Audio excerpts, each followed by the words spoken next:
बसले का सर? जे प्रिलिम पास होणार आहे त्याची मी प्रिलिम पास होणार आहे असं जोरात म्हणा. अजून जोरात, अजून जोरात, या वेळेलाच. हा सगळ्यात महत्वाचं, कारण पहिल्या विधानात काय अर्थ नाही, प्रिलिम पास होणारच आहे, पण या वेळेलाच पास होणार, या वेळेला डायरेक्ट होणार. सुरू करूया आपण.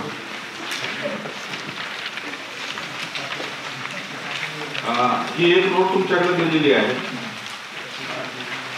सिलेबस, सोर्सेस, नेचर जे आहे आपण MCQ, preparation method, balance between pre and main, important instruction, तुमचं टाइम टेबल काय असावं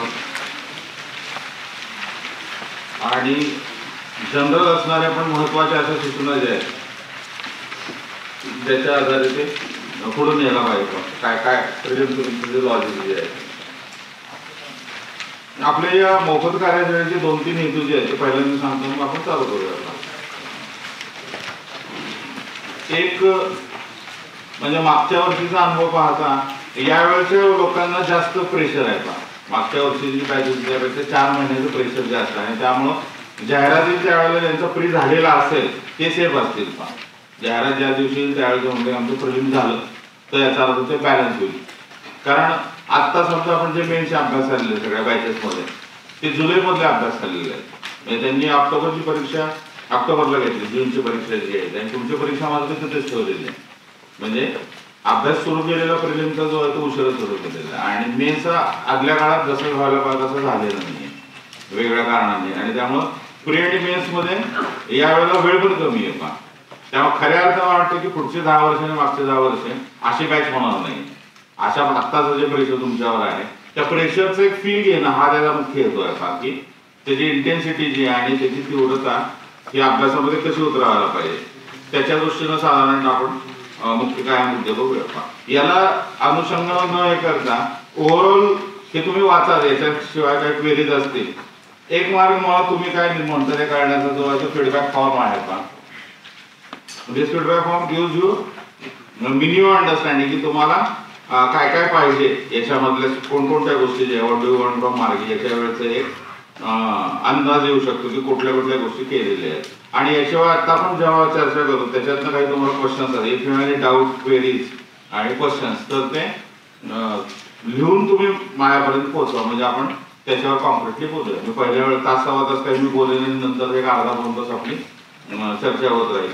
क्वेश्चन आन्सर आणि क्वेश्चन आन्सर प्रिसाइजली लिहिलेल्या फॉर्मॅटमध्ये आपण चर्चेमध्ये घेऊया. आपण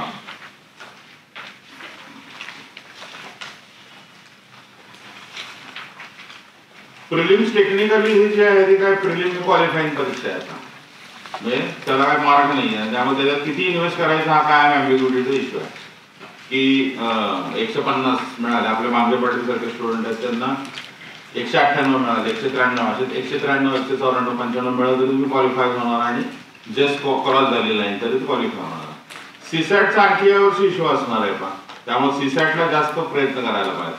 CSAT may be a more difficult idea than last year आणि दरवेळेला यूपीएससी करते. यूपीएससीचं पहिलं वाक्य काय आहे की नो पॅटर्न इज पॅटर्न आणि त्यामुळे तुम्ही कुठलाही पॅटर्न डोक्यात ठेवू नका. मागच्या वेळेला असं वाचलं मार्केटचा प्रॉब्लेम आहे की मार्केट हे एपिलॉग देतं म्हणजे उपसंहार देतं म्हणजे झाल्यानंतर ते काय पण सुरू करतं. तुम्हाला त्याच्या आधी कळायला पाहिजे आणि ते कळण्यासाठी तुमचं स्वतःचं critical understanding of previous year question paper is very essential. आणि साधारणतः कुठपासून आहे 1979 पासूनचे क्वेश्चन्स आहेत. 1979 पासूनचे प्रीचे क्वेश्चन्स अवेलेबल आहेत. मग त्या क्वेश्चन्सच्या आधारे काय काय तुम्हाला रिपीट झाले ज्याला आपण फ्रिक्वेंटली आस्क क्वेश्चन ते फ्रिक्वेंटली आस्क क्वेश्चनची यादी जसं जॉर्डनचा क्वेश्चन होता की जॉर्डनचा क्वेश्चन हा त्याच्या आधीवर विचारलेला आहे. मॅपचं गेलेल्या वेळेस विचारलेला क्वेश्चन जो आहे आवर किंवा याच्यावरचे क्वेश्चन्स काय प्रकारे 17th सेंचुरीवर वाढलेले क्वेश्चन्स काय, बुद्धावरचे क्वेश्चन्स कुठले कुठले आलेले किंवा पॉलिटीमधले कन्सेप्च्युअल क्वेश्चन्स काय वाढत चाललेले, केसेसवरचे क्वेश्चन्स जे आहेत कोविलोकेस कधी विचारून झालेले आहेत समजा. त्यामुळं एका बाजूला तुम्हाला क्वेश्चन पेपर पाठ पाहिजे. क्वेश्चन पेपर असं बघायला लागणं याचा अर्थ काय की पुढच्या अटेम्प्टची तयारी चालू करावी. क्वेश्चन पेपर डोक्यात बसायला पाहिजे सगळे. समजा मी असं आंबेडकर म्हटलं, तुम्ही म्हटलं की 91 ला प्रश्न आला, 97 ला आलेला, म्हणजे 01 मध्ये कुठलाही टॉपिक आला, आता समजा माझ्याकडे योजना अर्थाचा जो आहे तो की हिंदी साहित्य हा 98च्या मध्ये किंवा 94 त्याच्यामध्ये त्यांनी मॅच द फॉलोइंग विचारलेलं, बादल सरकार आणि इकडं त्याचं साहित्य, याच्यावर इथं तेंडुलकरांचं आश्रम करतो असं एक पेअर मला आठवतं. हा एक क्वेश्चनवरचा कंट्रोल हा की फॅक्टर आहे. तुम्हाला अभ्यास काय टाळायचा, what not to do is very essential and important. For that you need a direction and that direction may be or must be your question papers.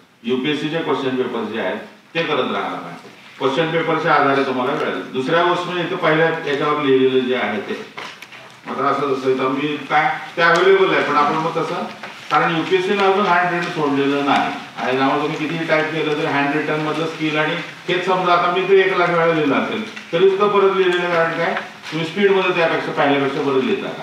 आपण मटेरियल हे करताना तुमच्या पीसीवर किंवा त्याच्यावर हे मटेरियल केलं तर वेळ वाचवला तरी फायनल तुम्हाला अजून UPSCनं लिहायलाच सांगितलं आणि त्यामुळे लिहिण्याची जेवढी कौशल्य वाढवता येतील तेवढी ती वाढवायला पाहिजे, कारण ती मेन्सला उपयोगी आहे.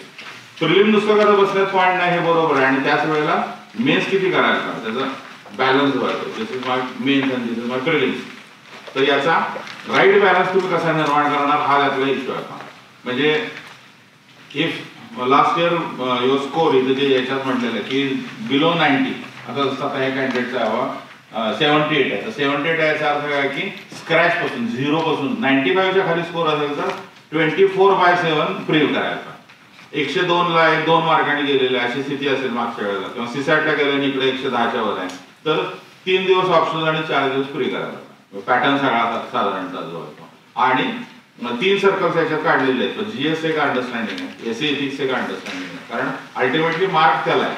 त्यामुळे तुमच्या मार्कांचे पॅटर्न जर बघितले आणि मागच्या वेळेपेक्षा यावेळेला 15 दिवस किंवा 16 दिवस कमी आहेत मेन्सच्या प्रिपरेशनमध्ये.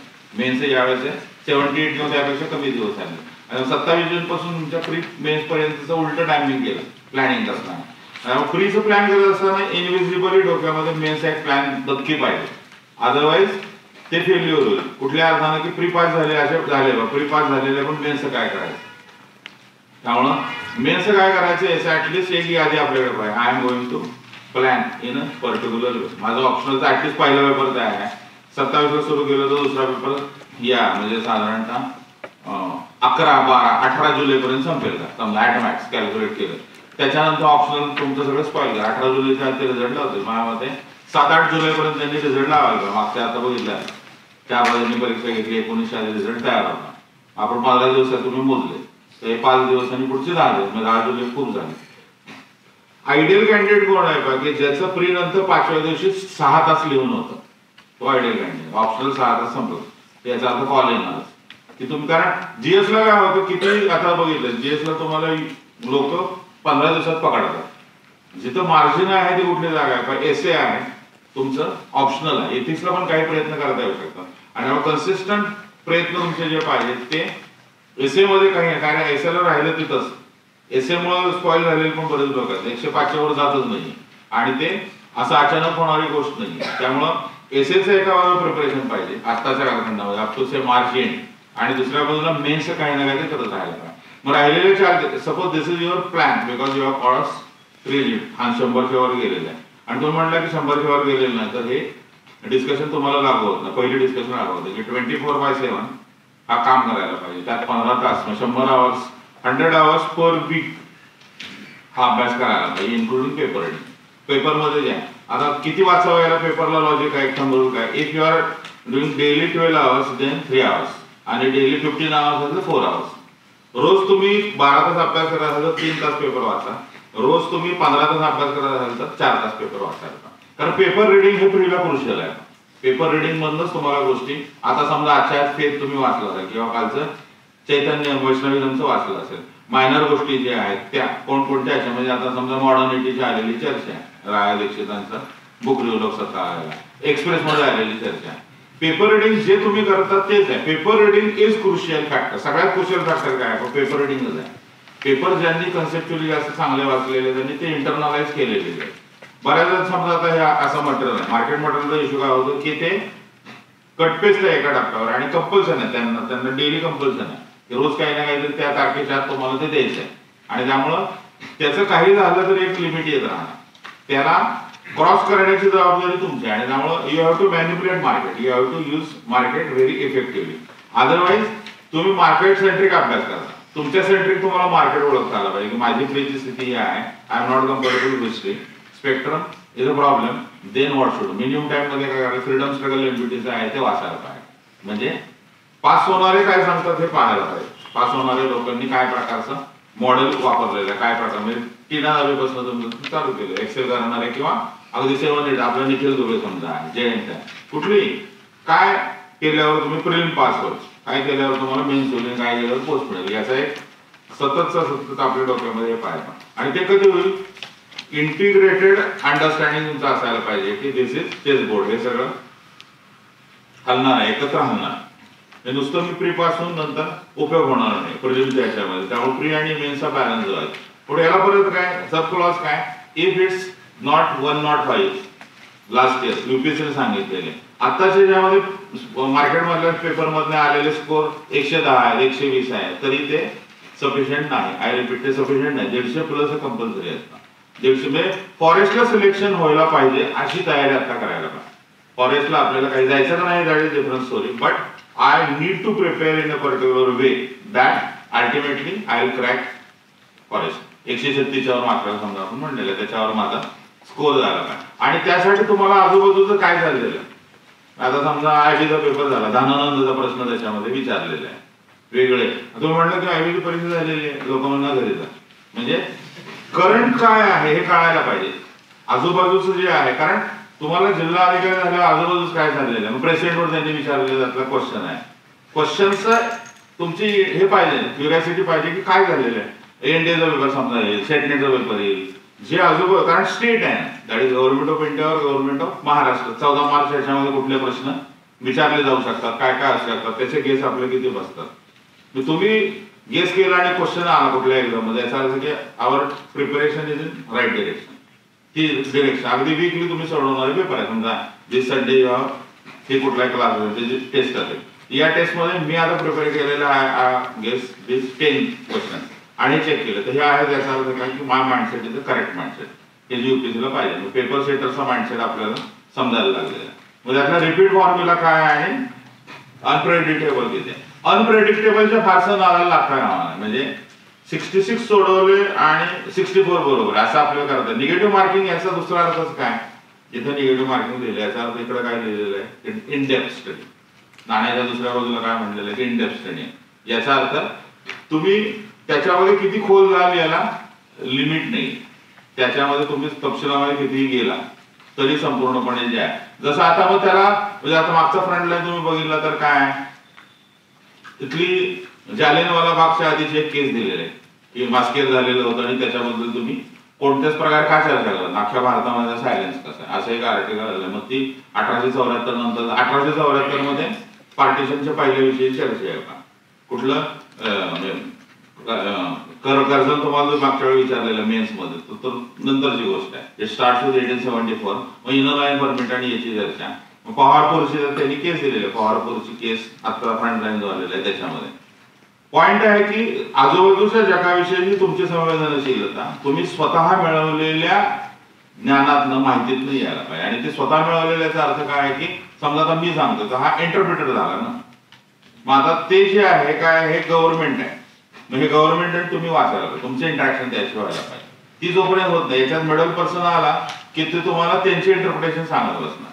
आणि त्यामुळं तुम्ही कारण तीच कलेक्ट करा, ओरिजिनल डॉक्युमेंट वाचण्याची सवय जी आहे ती तुम्हाला लावायला पाहिजे. त्यामुळे तुमच्या बाजून प्रॉब्लेम काय, but this too many faces and too much, हे आपल्याला प्रॉब्लेम आहे. मग ते टाळण्याच्या दृष्टीने कुठलं एक ऑथेंटिक निवडा आणि त्या ऑथेंटिकला फॉलो करण्याचा प्रयत्न करा. म्हणजे पीआयबीचं मटेरियल चालू शकेल, राज्यसभेचं काही मटेरियल चालू शकेल, लोकसभेवरच्या मधल्या डिस्कशन जे येतात त्याच्यातनं काही गोष्टी आपल्याला मिळू शकतात का, म्हणजे क्वेश्चन्स कुठून यायला लागलेले आहेत आणि बदलणारे पॅटर्न्स काय काय प्रकारचे. म्हणजे आता समजा म्हणजे ते मायनर रिडिंग आहे. काल समजा सेक्टर परिषदेचा लेख होता, त्यांनी म्हटलं की 4 लाख केसेस टीबीच्या होत राहतात दरवर्षी, कोरोनानं गेलेले लोक किती आहे, मग त्याचं कम्पेअर केलं आणि ह्याच्या हायरार्की विचारले, डेथ रेशोज. मग डेथ रेशोच्या बद्दलचं अंडरस्टँडिंग काय प्रकार असेल. म्हणजे एका बाजूला अनालिटिकल ॲबिलिटी वाढायला पाहिजे आणि दुसऱ्या बाजूला फॅक्च्युअल अपडेट वाढायला पाहिजे. आणि फॅक्च्युअल आणि अनालिटिकल याचं कॉम्बिनेशन कसं करणार हा चॅलेंज आहे का. This is a real challenge that how you are going to create perfect strike balance between your factual data and conceptual understanding. कारण कन्सेप्च्युअल अंडरस्टँडिंगच्या आधारे तिथं बाहेर होत आहे सगळं. नाही तर फॅक्ट्स मध्ये नुसतं वाचलेलं आहे. तुम्ही सांगितलं विजन वाचलं, तुम्ही सांगितलं पेपर वाचलं, पण 2 वर्ष होतं. याचं कारण काय, मग त्या पुढे काय करायचं ना.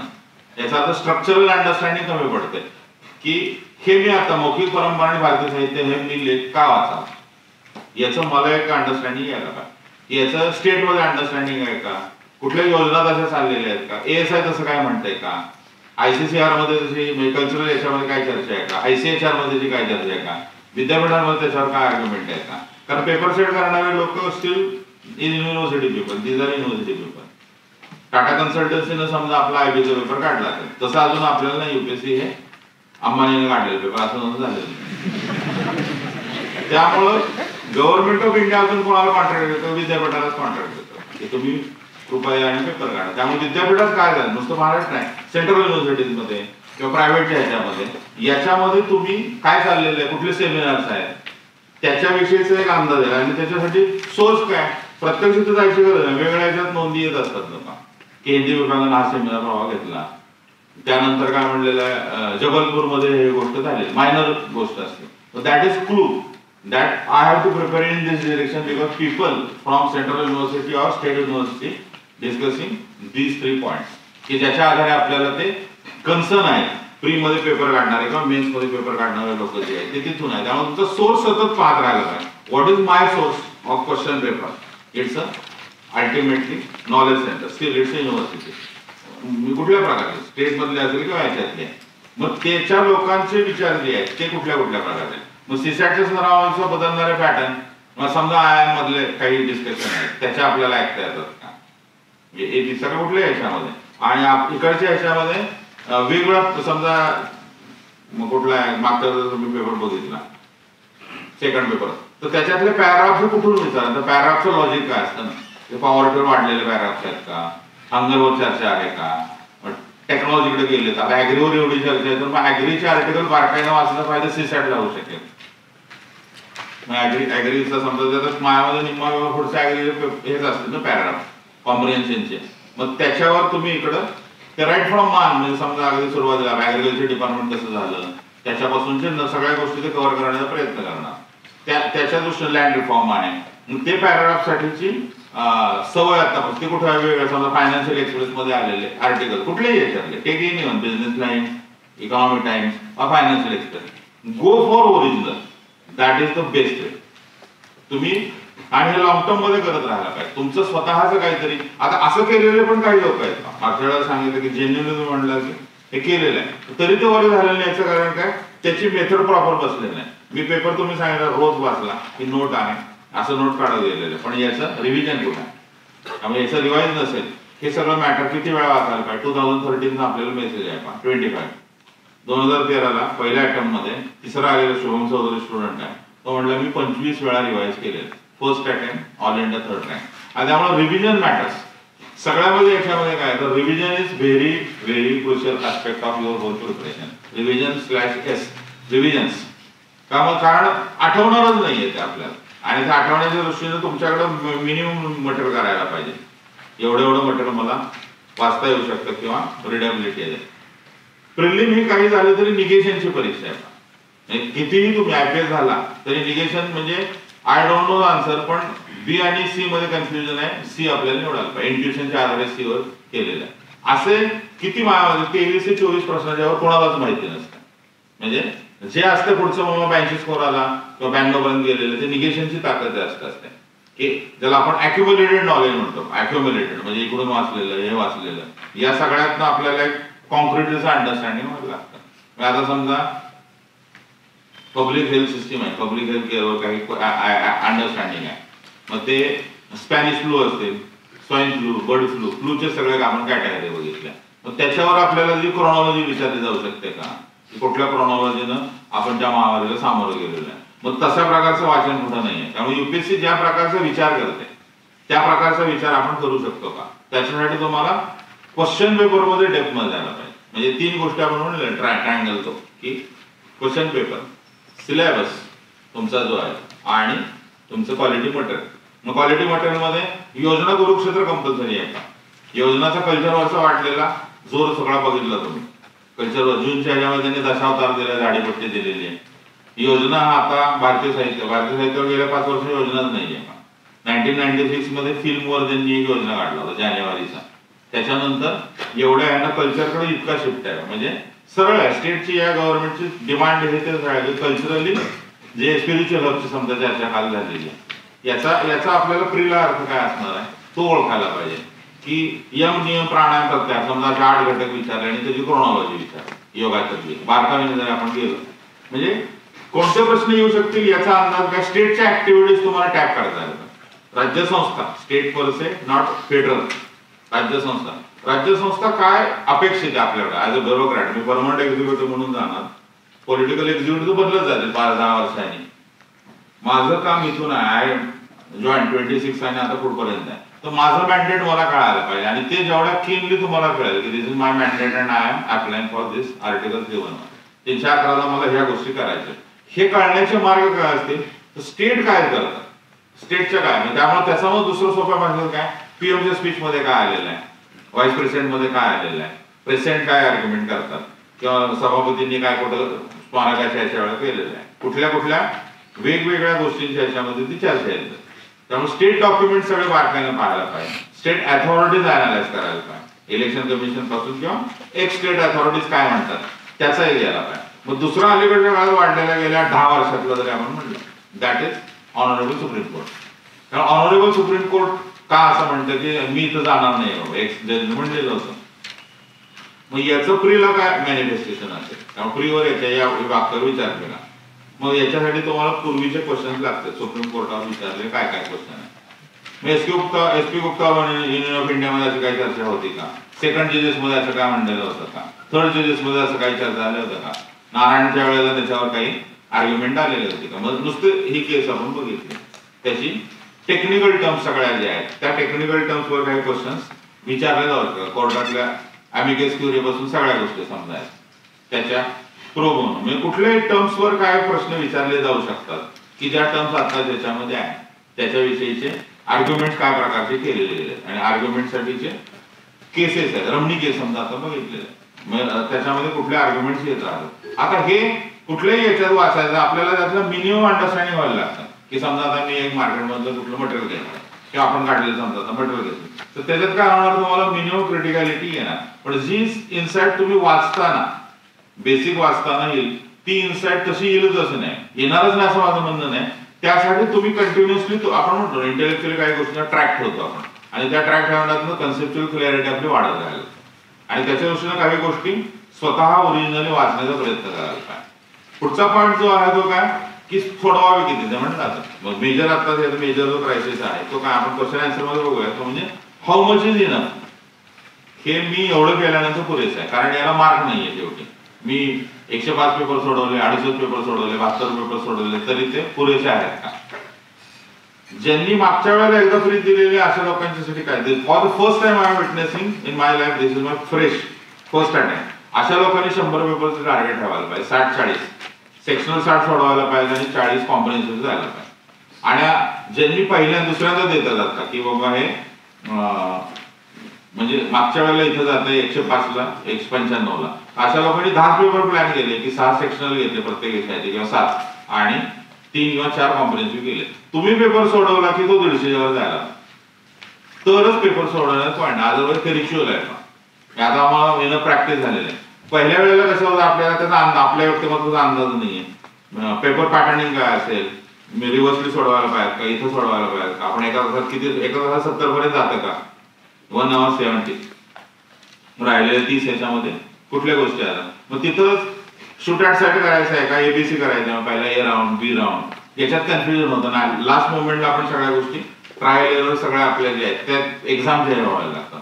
तर फर्स्ट याच्यामध्ये तुम्ही सेट केलं आणि जे केलेले नसले आता फ्रेशर जे असतील त्यांनी तसं पॅटर्न सेट करायला पाहिजे की शूट ॲट साईड हे मला बरं वाटतं. बघितला प्रश्न मला येत असेल तर करणार नाही तर सोडून जाणं परत त्याकडे येणार रिव्हिजिट करणार नाही. मग काही वेळेला हे 22 आला नाही, 28 आलेला नाही, 42 आलेला नाही, हे 3 प्रश्न परत नंतर पाहिजेत का.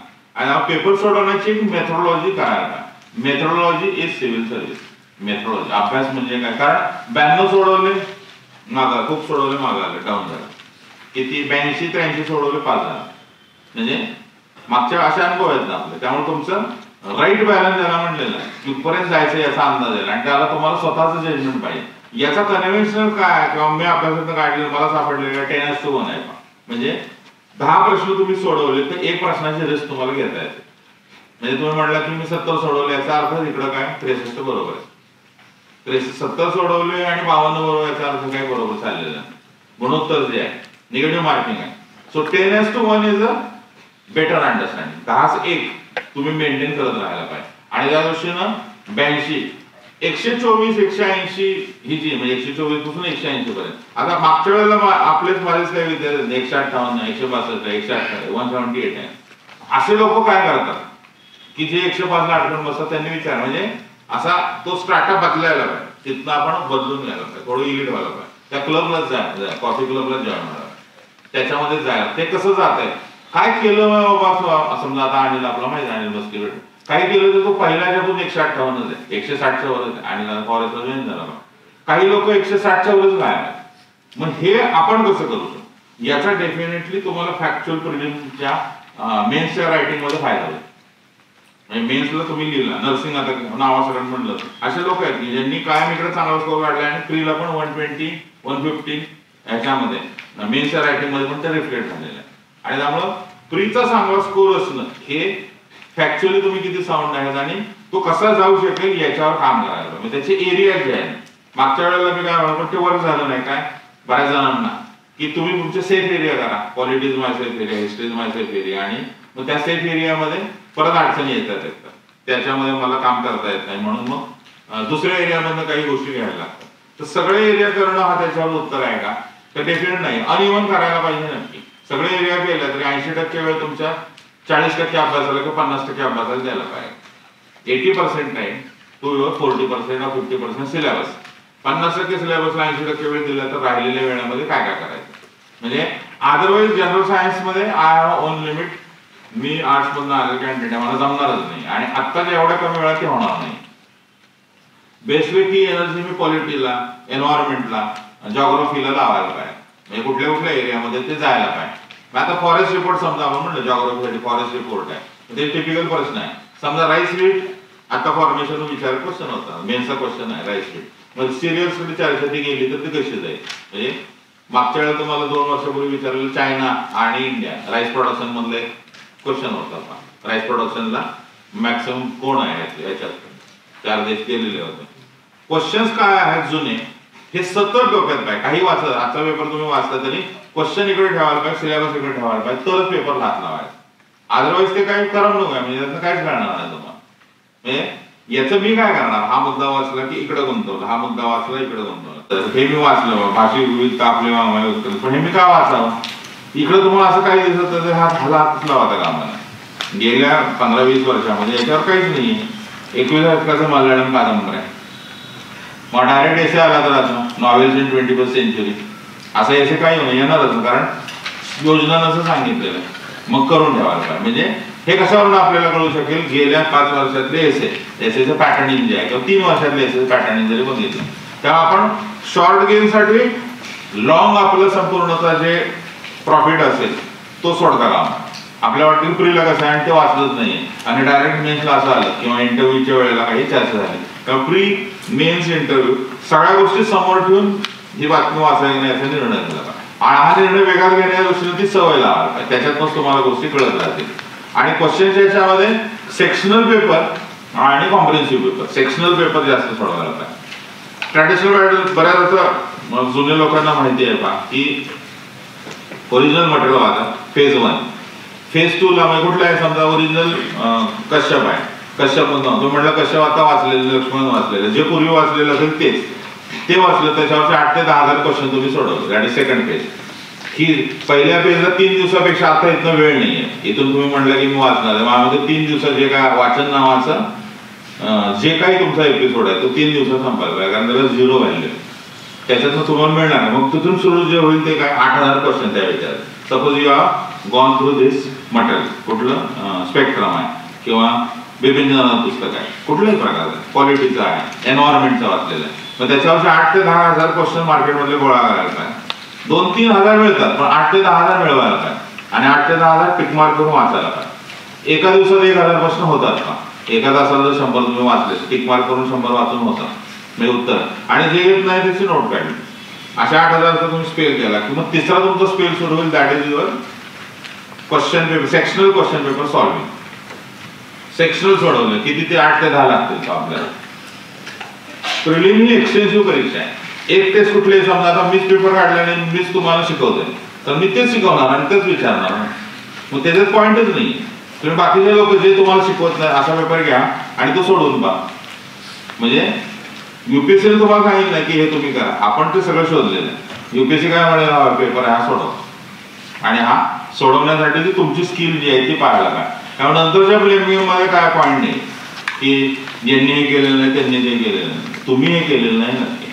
त्यामुळं आपल्याला काय करायला पाहिजे की नंतर एक्सक्यूज नको म्हणून एक्सटेन्सिव्ह जायला पाहिजे. एक्सटेन्सिव्हचा माझा अर्थ, एक्सटेन्सिव्ह शब्दाचा मला लागला अर्थ का 8 ते 10 मार्केटमध्ये सोर्सेस पाहायला पाहिजे आणि त्या सगळ्याचे सगळे क्वेश्चन सोडवायला पाहिजे. समजा विजन आहे कुठलंही, टेक एनी वन, आपला आता समजा मार्केट काही मटेरियल सगळं घ्यायला. एक्सटेन्सिव्ह इज प्रिलिम्स आणि सिलेक्टिव्ह इज मेन्स.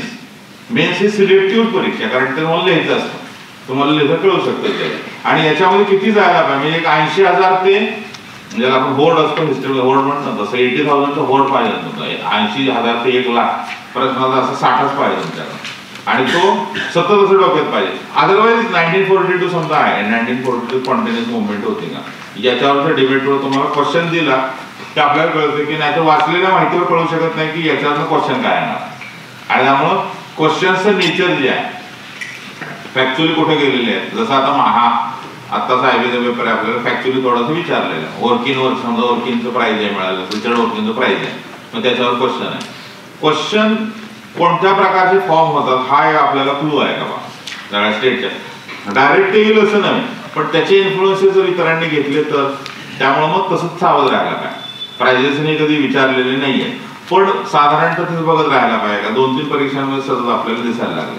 त्यामुळं एका बाजूला गव्हर्नमेंटच्या एक्झाम पाहत राहा काय काय आहेत आणि दुसऱ्या बाजूला संपूर्णपणे मार्केटमधले क्वेश्चन पेपर्स सेक्शनल जे आहेत आणि मग कॉम्प्रिहेन्सिव्ह.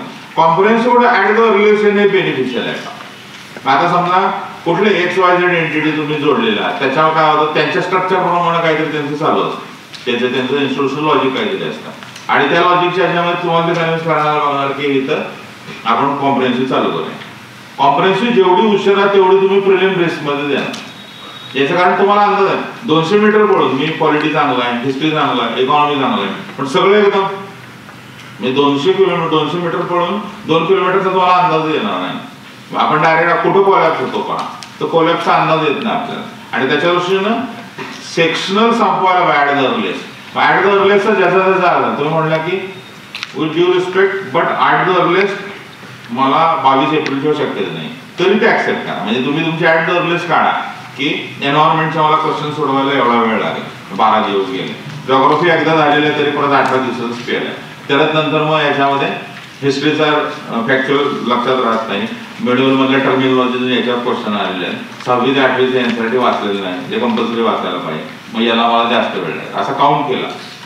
ट्रायो आपण घेतलेला ओरिजिनल मटेरियल त्यानंतर तुमचे 8,000 क्वेश्चन आणि सेक्शनल पेपर. हा 3 भाग झाले की मग 4थ्या भागाला तुम्ही येणार that is comprehensive, that is real examination. हे सगळं आपण इथं जाण्यासाठी गेलंय. 4th one is real. हे 3 इल्युझिव्ह आहे, वाचन करणे, सेक्शनल सोडवणे किंवा क्वेश्चन वाचणे याचा काही संबंध नाही.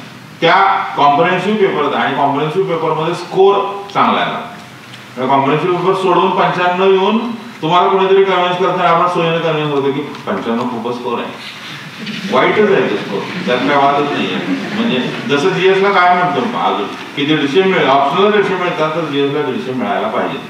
जसं आता ह्यांनी मिळेल आपला सोनोनिमचे मार्क 26 आपला 100 मार्क 132 182 मार्क 139 हे मार्क 150च्या वर मार्क मिळाल्याच पाहिजे, पण ऑप्शनलला जातातच.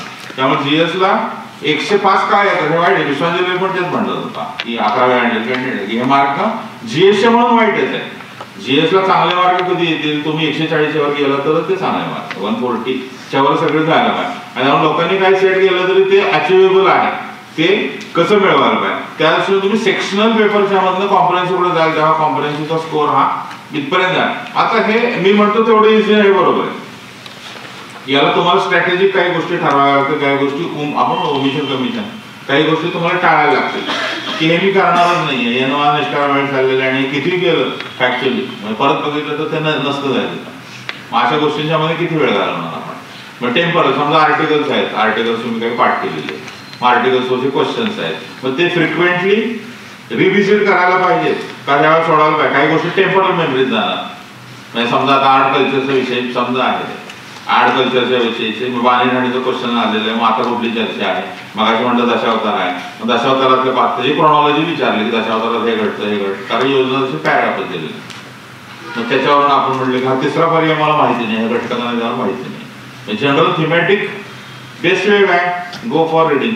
मी एकदा शांतपणे वाचून घेतलं. पॅटर्नच्या ह्याच्यावर 5 दिवस 15 तारखेपासून 20 तारखेपर्यंत किंवा तुम्ही ठरवाल तिने त्यावेळेला आलेले सगळे मॅगझिनसाठी पूर्ण प्लॅन मध्ये काहीच ठेवायचं नाही. 5 दिवस पूर्ण सगळं प्लॅन करायचं. म्हणजे मग तुमचं सगळे कुठले तुम्ही एक मॅगझिन पाहता ते मॅगझिन असेल किंवा योजना असेल, क्षेत्र असेल, इथलं लोकल तुम्ही किंवा एखादं क्लासचं प्रायव्हेटचं जे मटर असेल ते 5 दिवसात संपवलं. मग परत तुमचा अभ्यास सुरू केला आणि त्या अभ्यास 10 दिवसानंतर 1 दिवस वाया जातो असं पकडून प्लॅन करायला. ह्युमन इम्पॉसिबिलिटी जी आहे 100% जाणार. काही झालं तरी 10 दिवसानंतर एखाद्याचं वाढून तो 11 किंवा 12 होईल किंवा एखादं 8 होईल. पण आफ्टर एव्हरी 100 आवर्स तुम्ही एक मधला गॅप सोडायला का काहीच करता का.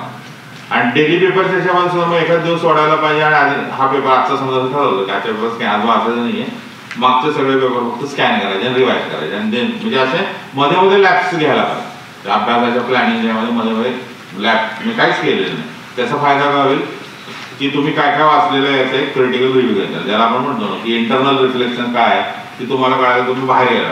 एक्सटर्नली तुम्हाला ते पॉसिबल होईल. आणि त्यामुळे short term plan long term plan सतत खेळत राहायला पाहिजे. लॉंग टर्म मध्ये आपल्याला काय करायचं, शॉर्ट टर्म मध्ये आपण काय करतो. आणि शॉर्ट टर्मचं प्रेशर न घेता बऱ्याच असं झालं की ते वर्क होत नाही वीकमध्ये, मग त्याचा प्लॅन आपला डिस्टर्ब होतो आणि पुढचं सगळं डिस्टर्ब व्हायला. लॉंग टर्म मध्ये आपल्याला काय अचीव करायचं आहे की 22 तारीख आहे, मग 22 तारखेवर आता काय 6 तारीख चाललेली आहे, मग 6 ते 8 डिस्टर्ब झाले तरी पुढच्या 22, कारण युपीएससी तिकडे 27 बदलणार नाही. म्हणजे जे तुम्ही ठरवलेली गोष्ट तुम्ही केली काय होणार. तुम्ही काही ठरवा की रविवारी सकाळी टेस्ट देणार 8:55 असं म्हणायचं आता आता आहे ना नको उद्या देतो, असं 90% लोक करतात. असं हे चुकीचं आहे ना. तुम्ही ठरवताना 1 आठवडा आधी ठरवा की नाही नाही हे रविवारी this is not possible, this is highest quality. तुम्ही मला हे शक्य नाही, फिजिकली कन्स्टंट आहे, त्या कन्स्टंट त्याच्यामध्ये मी हे करूच शकत नाही, डिक्लेअर करा आणि पुढचा प्लॅन करा. हे बऱ्याच जणांना काय सांगितलं की आता समजा बऱ्याच जणांचा टाइम क्रंच आहे, मी आता ह्या रविवारची टेस्ट आहे, स्कोर किती 65 आलेला, पुढच्या रविवारी देऊ नका म्हणलं, त्या पुढच्या रविवारची आणि तुझं 92 होते का पहा. मग तुम्ही म्हणलं एक टेस्ट लॅब्स येईल, बरोबर आहे, पण तुमचा झालेला सिलेबसचा क्वालिटी होईल, म्हणजे निम्मा पोर्शन तुमचं मागं पडेल, पण झालेल्या पोर्शनची क्वालिटी वाढेल.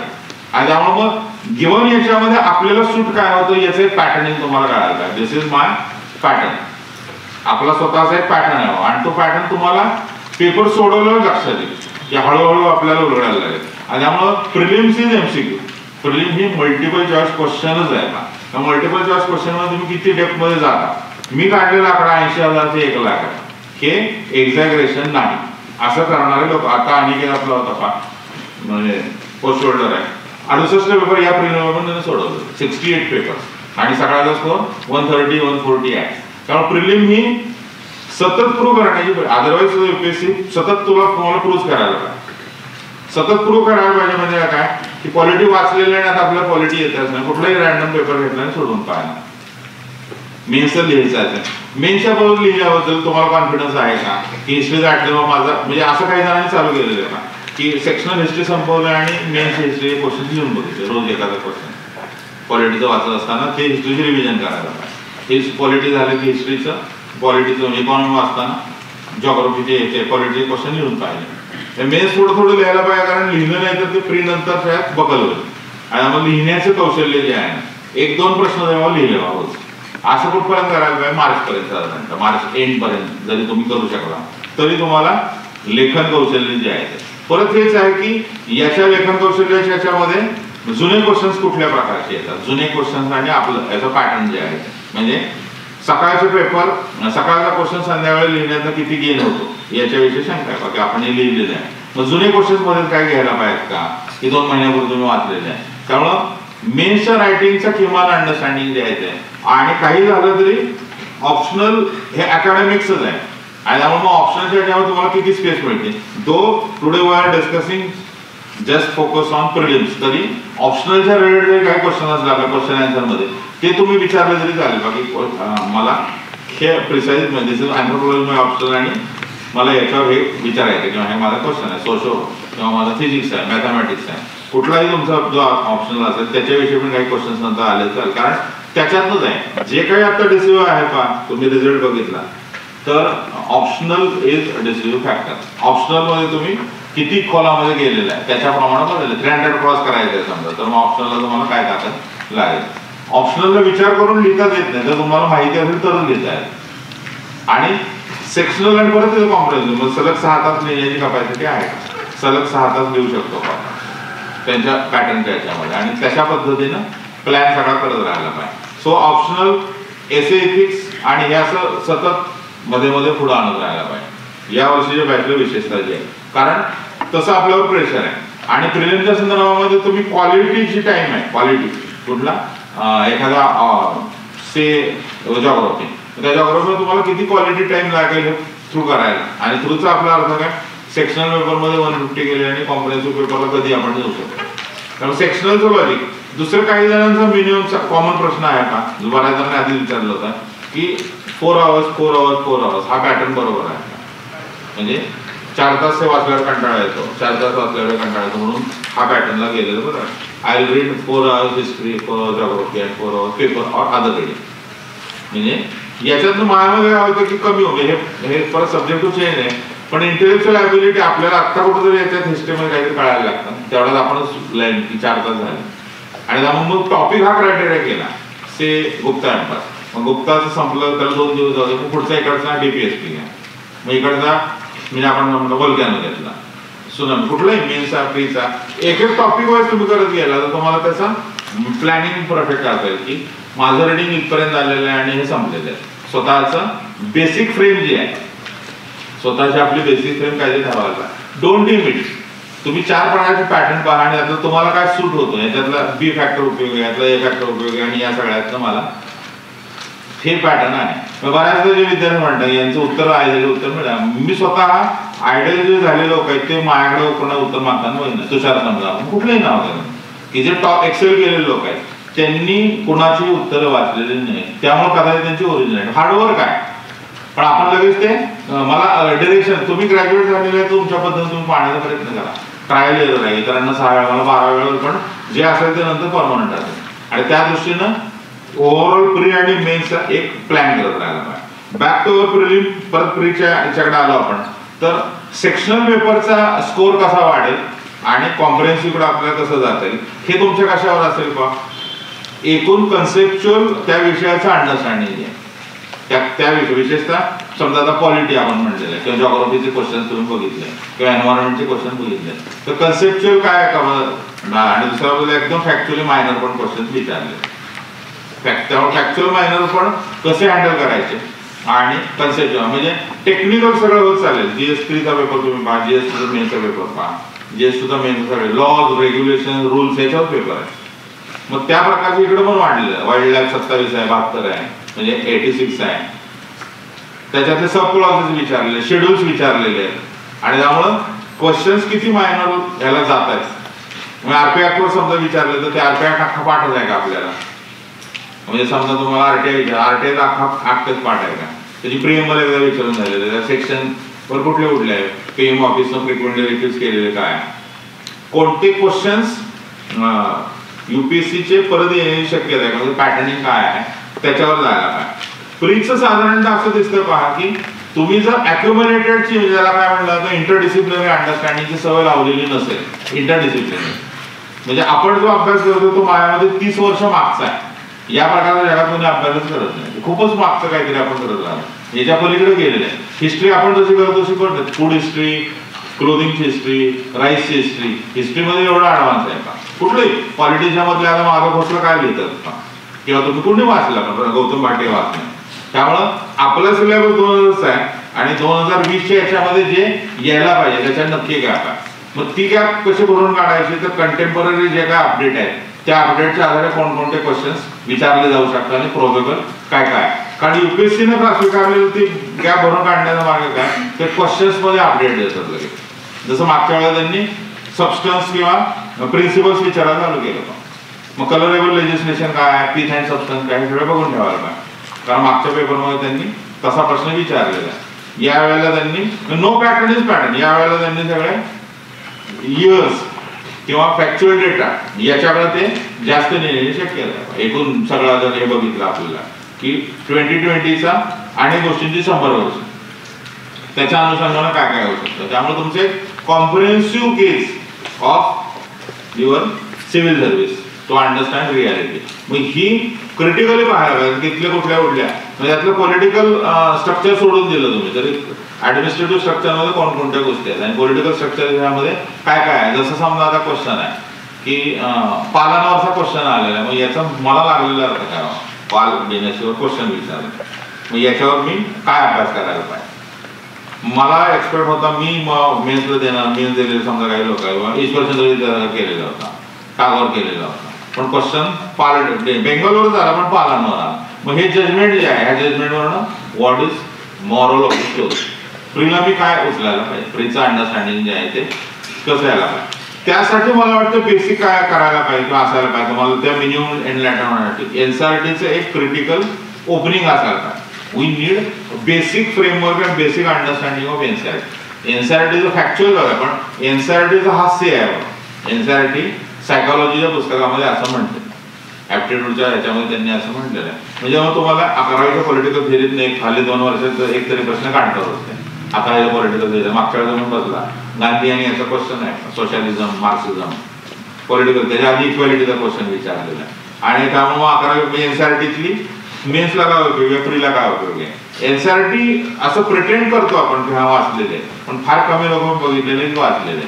एनसीईआरटी जवळच न वेगळं, एनसीईआरटी इतरांच्याकडचे बघणं वेगळं आणि एनसीईआरटी स्वतः वाचणे यात फरक आहे. 3 वेगवेगळ्या गोष्टी आहेत. त्यामुळं एनसीईआरटी स्वतः वाचलेली तिथं आणि आता नोट्स काढण्याची वेळ निघून गेलेली आहे. तिथं तेच लिहायला पाहिजे, तेच लिहायला. विशेषतः चित्र समजा आपण बघितलं पहिलं मॉडर्नचं एनसीईआरटी ओरिजिनल ट्रान्सलेटर वाचून आहे. ट्रान्सलेटमध्ये त्यांनी ते पिक्चर्स आणि सगळे घालवलेले आहेत.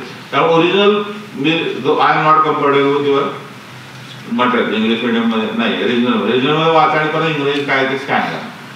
मग तिथं समजा आता 1857 चित्र आहे, मग ते काय आहे, म्हणजे कोर दिलेलं आहे, मग त्याचं काय इकडचं काय, मग त्या पिक्टोग्राफिक मेमरीमधून पण काही गोष्टी आपल्याला रिकॉल होऊ शकतात. गांधींचा नंदलाल बोस दिल्यावर काठीचा, मग त्याच्यावरून आपल्याला काय सापडू शकता का. नवीन चंद्र सेनची ती एक कविता दिलेली आहे, night of eternal group class नंतरच्या बद्दलचं त्यांनी आर्ग्युमेंट दिलेलं आहे. त्यामुळे तुम्हाला एनसीईआरटी किंवा कुठलं 6वीचं एनसीईआरटी घेतलं त्याच्यावर 2 वेळा प्रश्न विचारला. सप्तर्षी आणि सप्तर्षी वाचा पहिल्याचा भाग विचारून झालेला आहे. म्हणजे original material is original material. आणि युपी आता हे करत नाही. तुम्ही जुन्या शेखर आहे समजा, शेखरचं काढले त्याला विचारलं किंवा आपला विश्वासला विचार कुठलाही स्टुडंट अगदी असा 2009-10 पर्यंत त्यांची पद्धत काय होती, फ्री झाली की ते स्वतः 4 दिवस गायब होणार आणि स्वतःची अँसरशीट घेऊन ते बाहेर येणार. जे काम मार्केट तुमच्यासाठी करतं ते तुम्ही केल्यावर काय होतं तुम्हाला कळतं ना सोर्स किंवा हा सोर्स आहे. इंडिया बुकमध्ये ह्या 52व्या पानावर हा 4था ओळ आहे की मला इथे विचारलेलं. स्वतः सोर्सेस पर्यंत तुम्हाला जाता, सोर्स तुम्हाला सांगता येत नाही. सोर्स आपण काय म्हणतो की याच्यामध्ये यांनी म्हणजे कुठल्या तरी क्लास काहीतरी सांगतो आणि यांच्यामधलं असं म्हणलं. हे काही सोर्स नाही. Source is authority. अथॉरिटी कोण आहे बाबा, पीआयबीची साईड अथॉरिटी असू शकते, एखादा पेपर अथॉरिटी असू शकतो. म्हणजे आर्ग्युमेंट जे आहे ते दिलेलं आहे कुठल्या कुठल्या ह्याच्यात आले. त्यामुळे सोर्सेसचा, कारण सिव्हिल सर्व्हिस सोर्स तुम्ही ब्युरोक्रेट आहे तुम्हाला सोर्स सांगता लिहिताना पण आपल्याला सोर्स महत्वाचा आहे. कुठलाही प्रश्न आला तर त्याचा सोर्स शोधण्याचा प्रयत्न करा. हा सोर्स जोपर्यंत सापडत नाही, जसा आता समजा इंडियन बुक येईल किंवा आता इकॉनॉमिक सर्वे आलेला मग याच्यावरनं कोणकोणते प्रश्न विचारले जाऊ शकतात. पूर्वीच्या कुठले प्रश्न विचारले, economic survey is a huge idea. तर त्याच्यावरून आपल्याला 5-6 प्रश्न प्रिला आहेत त्यापेक्षा जास्त असतील. मागचा ट्रॅक कसा काय प्रकारचा आहे, ब्युरोक्रॅट इफेक्टिव्ह असणं सीझन म्हणून त्यांनी काय आर्ग्युमेंट दिलं किंवा संजीव संध्यासारखी लोक आहेत त्यांनी काही लिहिलेलं आहे. सोर्सेस काय आहे, सिव्हिल सर्व्हिसचे सोर्सेस काय याच्यापर्यंत जाता आलं पाहिजे. गेल्या 3 वर्षात तरी प्रयत्न तुम्ही केला. प्री माझे अडकलेले 2 वेळा अडकलेले, तर मी सोर्स टॅग करायला की याचा गव्हर्नमेंटनं कोणीतरी पेपर काढला असेल, मग हा कुठून वाढलेला प्रश्न आहे. म्हणजे तसा सोर्स बाबा कुठल्या प्रकारे, स्टेटच्या कुठल्या डॉक्युमेंटमध्ये ते आहे का. मग नॅशनल फॅमिली हेल्थ सर्व्हे मध्ये हे आलेलं, मग नॅशनल फॅमिली हेल्थ सर्व्हे एकदा पाहायला पाहिजे. मिनिस्ट्रीच्या ह्या साईटमध्ये इथं डायरेक्टली उचललेलं आहे. हे थोडंसं तुम्हाला काय म्हणतं पेशन्स ठेवून केलं तर होईल, पण तसं केलं तर तुमची नंतरचा वेळ परत म्हणजे ते हॉरिझॉन्टल व्हर्टिकल मुव्हिंग आहे, एकदाच तुम्हाला करायचं बेसिक. पण नंतर काही जण तुम्हाला सांगतात माझी दुसरी मेन्स पण मी 3 दिवस अभ्यास केला. आणि हे आपल्याला एक्झॅगरेट वाटतं, पण याचा अर्थ काय, बेसिक एवढं पक्क झालेलं आहे की नंतर फक्त करंटचा आणि डेली वाचनाची सवय आहे, ती लाईफस्टाईल आहे, त्यामुळे वेगळं असं काय करायला लागत नाही. आणि मग लास्ट मोमेंट थोडंसं काही बघितलेलं आहे, 8 दिवस बघितलेलं आणि तरी प्री सुरू होतात किंवा 2 महिने झालेल्या लोकांना फारसा एफर्ट करून द्यायचं, कारण काय अक्युमुलेटेड खूप यायला. आणि प्रीच्या प्रेशरच्या ह्याच्यामध्ये आपल्याला एकदा जर तो गिल्ड बसलेला असेल की ही प्री डिफिकल्ट परीक्षा आहे, जी आहेच, पण त्याचं एक्सेसिव्ह मॉरल प्रेशर घेतल्यावर आपल्या कॉमन सेन्स जायला. मी पाणी भरून ठेवले का, स्वतःचा कॉन्फिडन्सच जायला, आपल्याला जमणारच नाही असं वाटायला. अदरवाईज तो इज असतो, म्हणजे सहजपणे घेतलं, कारण माहितीच आहे मला. अदरवाईज त्या स्वतःच्या फेल्युअर मधनं सततचा रिचेकिंग सुरू व्हायला लागतं. आणि हे टाळण्या, हे कधी आपण म्हणतो एक्सेसिव्ह थिंकिंग, ते एक्सेसिव्ह थिंकिंग हे सततच्या फेल्युअरनं एक देणारी गोष्ट आहे, ती टाळायला पाहिजे. म्हणजे स्वतःला फेअरली तपसत राहायला पाहिजे. श्रीकरचं काल आर्टिकल आलं म्हणून श्रीकर स्टुडंट जायचा, पहिली पिरियड डाऊन होता, दुसरी पिरियड डाऊन होता, पण त्याला माहिती होतं की मी हे केलं तर होणारच आहे, तिसऱ्या पिरियडला भारतात जावं, फ्री झाला आणि जावं. हे कशामुळे शक्य झालं, कंटिन्युअसली काम करत होतं. आणि त्यामुळे मग फेअर स्वतःला पण म्हणतो, स्वतःवर काही पहिला मिसाप झाला, दुसऱ्याला खरोखर बाबा मला कळालंच नाही किंवा जे चाललेलं होतं त्याने फिट नव्हतं, फाईन, आता त्याच्यामुळे खचून न जाता जे आहे ते शेवटपर्यंत देणं.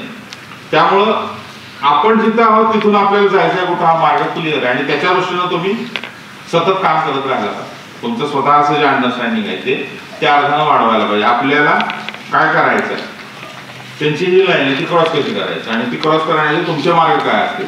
तर आपला मार्ग जो मग म्हटलं तर रीड क्वेश्चन्स.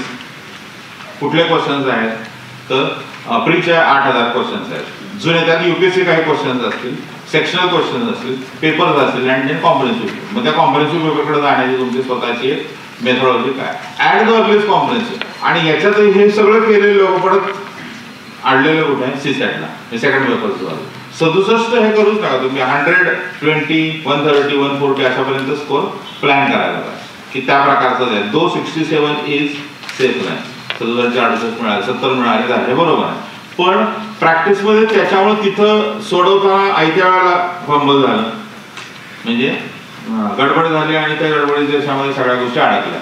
आपल्याला स्वतःला सेफरला, त्यामुळं जाहिरात येईपर्यंत सिसायड. आता समजा म्हटलं की मागच्या वेळेला गेलेलं आहे, तर माझ्यामध्ये 24/7 सगळं बंद करून एकदा ते थ्रू करून पाहायला पाहिजे, हे झालेलं आहे आता. आणि मग जाहिरातीनंतर रेग्युलर जीएसचा अभ्यास करा. 15 दिवस सलग सगळं बंद करून एकदा फिजिकली असं पुरं करायला पाहिजे, हे झालेलं आहे. म्हणजे मग त्याचं फिअर राहणार नाही. मार्च एंड नंतर ठरवल्यानंतर ते वर्क नाही झालं तर, म्हणजे दरवेळेला काय आपण म्हणतो नापास होण्याचं नवीन कारण शोधण्याची गरजच नाही. एकदा लेसन मिळालं तर आपण कळायला पाहिजे की या 7 प्रोबेबल जागा आहेत की जिथं आपल्याला दगाफटका होऊ शकतो, पण त्याच्यावर आत्ताच काळजी घ्यायला. दरवेळेला नव्याने एनलायटेड होण्याची गरज नाही. तुमच्या बाजूनं परफेक्ट प्लॅन काय आहे प्रिलिमच्या याच्यावर, आणि इंटिग्रेटेडली केलं तर माझ्यामध्ये होऊ शकतं. म्हणजे त्याचं प्रेशर किती आहे, काही जण सांगतील की 10 लाख आहे, ते बरोबर आहे, 5 लाख आहे, सिरियसली करणारे 4 लाख आहे, पण त्याच्यामध्ये त्यांची पद्धत एवढीच आहे, 700-800 आहे, त्याच्यामध्ये त्यांना घेण्याची संख्या तेवढीच आहे. मग त्या ह्याच्यामध्ये बसण्यासाठी तुम्हाला कटथ्रोट आहे, पण बरोबर आहे. तुमची इंटिग्रिटी असेल, तुम्ही कन्सिस्टन्स असाल, hard work, dedication to the desire task द्यायला म्हटलेलं आहे, ते जर असेल तर ते 100% वर्क होईल. म्हणजे अजून सोप्या भाषेत काय की समजा 100 जण आपण आहोत, तर याच्यामध्ये माझा पहिला पेपर असायला. म्हणजे बऱ्याचदा आपण काय म्हणतो, समजा एखादी टेस्ट आहे, आपण म्हणतो इथे काय एवढी सोपी आहे, म्हणजे असल्या टेस्ट मी नाही म्हणतो, मग याचे टॉपर येऊन दाखवा. याला कमी याला जास्त असा प्रश्न नाही. समजा मागच्या वेळेस झालं जीएस 3 ला 55 मार्क मिळाले, किती कमी मार्क मिळाले, पण 55 मध्ये मी 54 असेल तर, कारण हे इल्युझिव्ह आहे, ही भाषाच काय म्हणतो आपण आउटडेटेड आहे किंवा इरिलेव्हंट आहे. कुठलाही पेपर आहे, माझ्यानंतर पेपर अवघड आहे, मग त्यात किती 36चा स्कोर आहे, मला 35 मिळाले म्हणजे वर्क करायचं. यांचा पेपर सोपा आहे, 158 आहे, मला 155 मिळाले. त्यामुळे सोपं अवघड ही परिभाषा नाहीये. त्या ज्याला आपण comparative merit works, comparative merit मध्ये मी कुठे आहे, कम्पॅरेटिव्ह मेरिट जे आहे, कम्पॅरेटिव्ह मेरिटचं सतत तुम्हाला सेन्स असायला पाहिजे ऑल इंडिया लेवलचा, की बाबा हे आहे आम्ही हे घेतलं. आता आपण हे 28ला तो प्रयोग त्यासाठीच केलेला आहे. 28ला CACच्या जी एक्झाम आहे त्याची एक एक्झाम घेण्याचं लॉजिक काय होतं, समजा 100 जण तुझे काही लोक येतील त्याचं इथं मेरिट लावायचं आणि त्यात तुम्हाला दाखवायला पाहिजे. 28ला मार्गिन आपण परीक्षा ठेवलेली आहे. CACची तयारी करून घेण्यासाठी ज्यांना ज्यांना द्यायचं आहे त्यातनं काय होईल अंदाज येईल किंवा एवढे लोक बसलेले आहेत आणि या लोकांना किती आपण 200 दे एवढे बसलेले आणि याला पेपर घेतलं, याचं मेरिट लावलं आणि त्याच्यावर बरं असं लेक्चर घेतलं. बेसिक त्याचा प्रेमास किंवा त्याचा अंडरस्टँडिंग काय होतं की तुम्हाला त्यावेळेच्या 900 जागा आहे, आपण 901 म्हणा, तर त्याला पॉईंटच नाही. त्यामुळे तुम्ही म्हणजे किती एका मार्गाने फरक पडत नाही बरोबर, पण त्यांची लिमिट आहे. ते म्हणणार पास आता आम्हाला कुठे जर दोरे आकायला पाहिजे संपलं. म्हणजे ह्युमन कन्सिडरेशन वर्क होत नाही, बिनोव्हलन्स वर्क होत नाही. ते स्ट्रक्चर आहे, ते स्ट्रक्चर त्या पद्धतीने ऑपरेट होतं. 105.33 संपलं, मग त्याच्यावर तेवढंच काम झालं. तुमच्या बाजूनं एक्सेल म्हणजे इथं ह्याच्यामध्ये तो बोरकर 23 आला होता पहिल्या ह्याच्यामध्ये 2004-03च्या 23 होता ऑल इंडिया कोल्हापूरचा विद्यार्थी. तो मार्गात म्हणायचा की मला येत नाही तर कोणाला देत नाही, आणि खरंच होतं की. आणि त्या वर्गात पण तो बघितलं की हा वर्ष मला येत नाही ना कोणाला येतच नसणार, पण तसा अभ्यास होता. म्हणजे नुसतं म्हणून नाही चालत, त्याची मेहनत पाहिजे त्याला, म्हणजे लेबर पाहिजे. प्रोक्लेम तुम्ही काय पण करा की म्हणजे आता माझ्या एवढा अभ्यास कोणाला झाले 192 झाला का अभ्यास नाही. त्यामुळं कागदच तुमचं ते सांगेल तेच आहे. कोणत्या किंवा आपण जे भेटलेलं आहे कोणत्या प्रकारे हे मिनिमम काळामध्ये मॅक्सिमम जाता येऊ शकेल, आपल्याला कमीत कमी कालखंडामध्ये जास्तीत जास्त कसं जाता येऊ शकेल, त्याच्या दृष्टीनं वेगवेगळ्या प्रकारची आपण काय म्हणतो की डिस्कशन पुरवठ केलेले आहे. त्याच्यातनं तुम्हाला काय उपयोग होऊ शकतो का ते पाहता येईल. किंवा कॉमनली इथं बसले दुसरं जे इंडिव्हिज्युअली बऱ्याच जणांशी बोललेलं आहे, 50% लोकांनी बोललेलं आहे, पण आत्ताच्या सगळ्याच्या काळामध्ये इंडिव्हिज्युअल बोलणं पण शक्य होत नाही. त्याच्यावर हा मार्ग काढलेला आहे की तुम्हाला काही शंका असतील तर इथं आपण कलेक्टिव्हली डिस्कस करू. त्यातनं समजा 10 तुमचे प्रश्न, त्यातनं इथं 4 हे झाले, 2 तुम्ही लिहून पाठवले आणि राहिले 3-4 पर्सनली फोनवर बोललं किंवा बोललं. इंडिव्हिज्युअली भेटणं आताच्या काळात शक्य होत नाही, म्हणून हा काढलेला एक मार्ग आहे. क्वेश्चनच्याकडे अजून थोडंच आहे, 2 मुद्दे आहेत अजून, ते मी मांडतो. मग आपण क्वेश्चन जे आहे, फीडबॅक फॉर्म कोणाचे राहिले असले जे उशिरा आलेले आहेत किंवा त्यांच्यामध्ये वेळेवर आलेले असे जरी कोण असतील त्या लोकांनी लिहून मायाला फॉर्म सबमिट करा किंवा इथं बाकीचे कोणाकडे सबमिट केले तरी चालते. आणि दुसरं जे आहे ते क्वेश्चन जर असेल तर ते शक्यतो कागदावर लिहून द्या की बाबा हा क्वेश्चन आहे, आणि तुम्हाला वाटलं की कागदावर लिहिणं खूपच हे आहे, शॉर्ट मध्ये ते लिहिण्याचा प्रयत्न करा, पण कागदावर लिहून द्या. त्याने एक डिसिप्लिन राहील. क्वेश्चन्स कन्क्लुजन मध्ये मी काय सांगेल पहा की याचं जर हे कन्क्लुजन जनरल इन्स्ट्रक्शन जे म्हणलेलं आहे शेवटचं पेज जे आहे की फॉलो युअर टाइम टेबल. तुमचं स्वतःचं टाइम शॉर्ट टर्म आणि लॉंग टर्मचं टाइम टेबल जे आहे, लॉंग टर्मचं आणि शॉर्ट टर्मचं टाइम टेबल काय मधले मी गोष्टी तुम्ही वाचायला गृहीत धरून याचे डिटेल्स दिलेले नाही. बऱ्याच लोकांना माहिती आहे की त्या प्रकारचे 1-2 तरी स्टेशन्स होतात आपल्या याच्यातले फ्रीचे जे आहे ते. त्यामुळे हे तुम्ही वाचा, याच्यावर काही सेक्शन असेल तरी पुढच्या वेळेला असंच नेक्स्ट फ्रायडे सॅटर्डेला 9 वाजता चर्चा आहे. पण त्याच्यामध्ये बरेच लोक इथं बसलेले आहे पैकी बाहेर बरेच आहेत, म्हणजे लिमिट असल्यामुळं बऱ्याच जणांना घेता आले नाही. त्यामुळे नवीन लॉट जो आहे नवीन 200-300 लोकांची परत नोंदणी होतात. त्यामुळे पुढच्या शनिवारच्या याच्यामध्ये जर तुम्हाला वाटलं की आपल्याला यायचं तर परत तुम्ही ते रजिस्टर करायला लागेल, म्हणजे पुढच्या याच्यामध्ये त्या पुढच्या याला. आणि काही क्वेश्चन असेल तर मला वाटतं इंडिव्हिज्युअली विचारलेले नंतर त्या फोनवर ते बरे पडतील ते वाचा. ह्याच्यावर काही क्वेश्चन्स असतील तर आपण पुढच्या याच्यामध्ये बोलत राहूया. पहिली सगळी पेजेस मी स्किप केलेले आहेत, लास्ट पेज मी घेतलेले आहे. That is general but very important instruction. First is your time table. Time टेबलचा अर्थ काय, कागदावर काही बेभानपणे लिहिणे टाइम टेबल. टाइम टेबलचा अर्थ जे तुम्ही एक्झिक्यूट करू शकता ते. आता उद्या सकाळी लिहितो आपण आणि नंतर विसरून जातो काय लिहिलंय, हे टाइम टेबल नाही. एन्थुसियाझम म्हणजे with due respect to your enthusiasm energy तुम्हाला ते गायडेड नाही, चॅनलाइज नाही झालं. ते चॅनलाइज करण्याचे मार्ग तुमची परत देते आपले. लायब्ररीची स्पर्धा विसरून जा.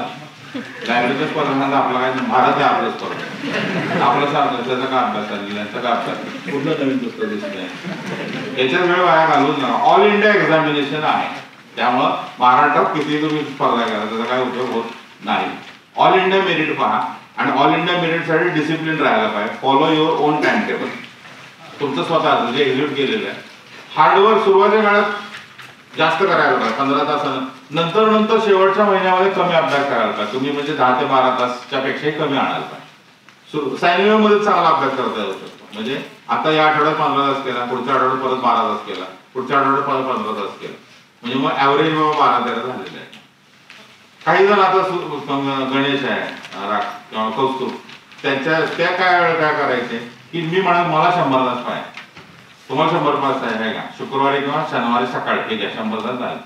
गणेशला आता ट्रेकला जायचे समजा गणेशला उदाहरण ट्रेक मग तो रविवारचा त्याशिवाय फ्रेश व्हायचा. त्यामुळे हे टाइम टेबल फॉलो करायचं तर तुमचं पर्सनॅलिटी पूर्ण सोडून द्यायचं असं नाही.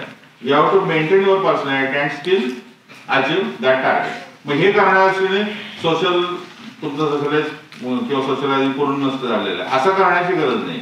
टाइम टेबल मध्ये त्यांची डिमांड करून तुम्हाला तुमचा स्पेस टेकवता आला. Again very crucial factor.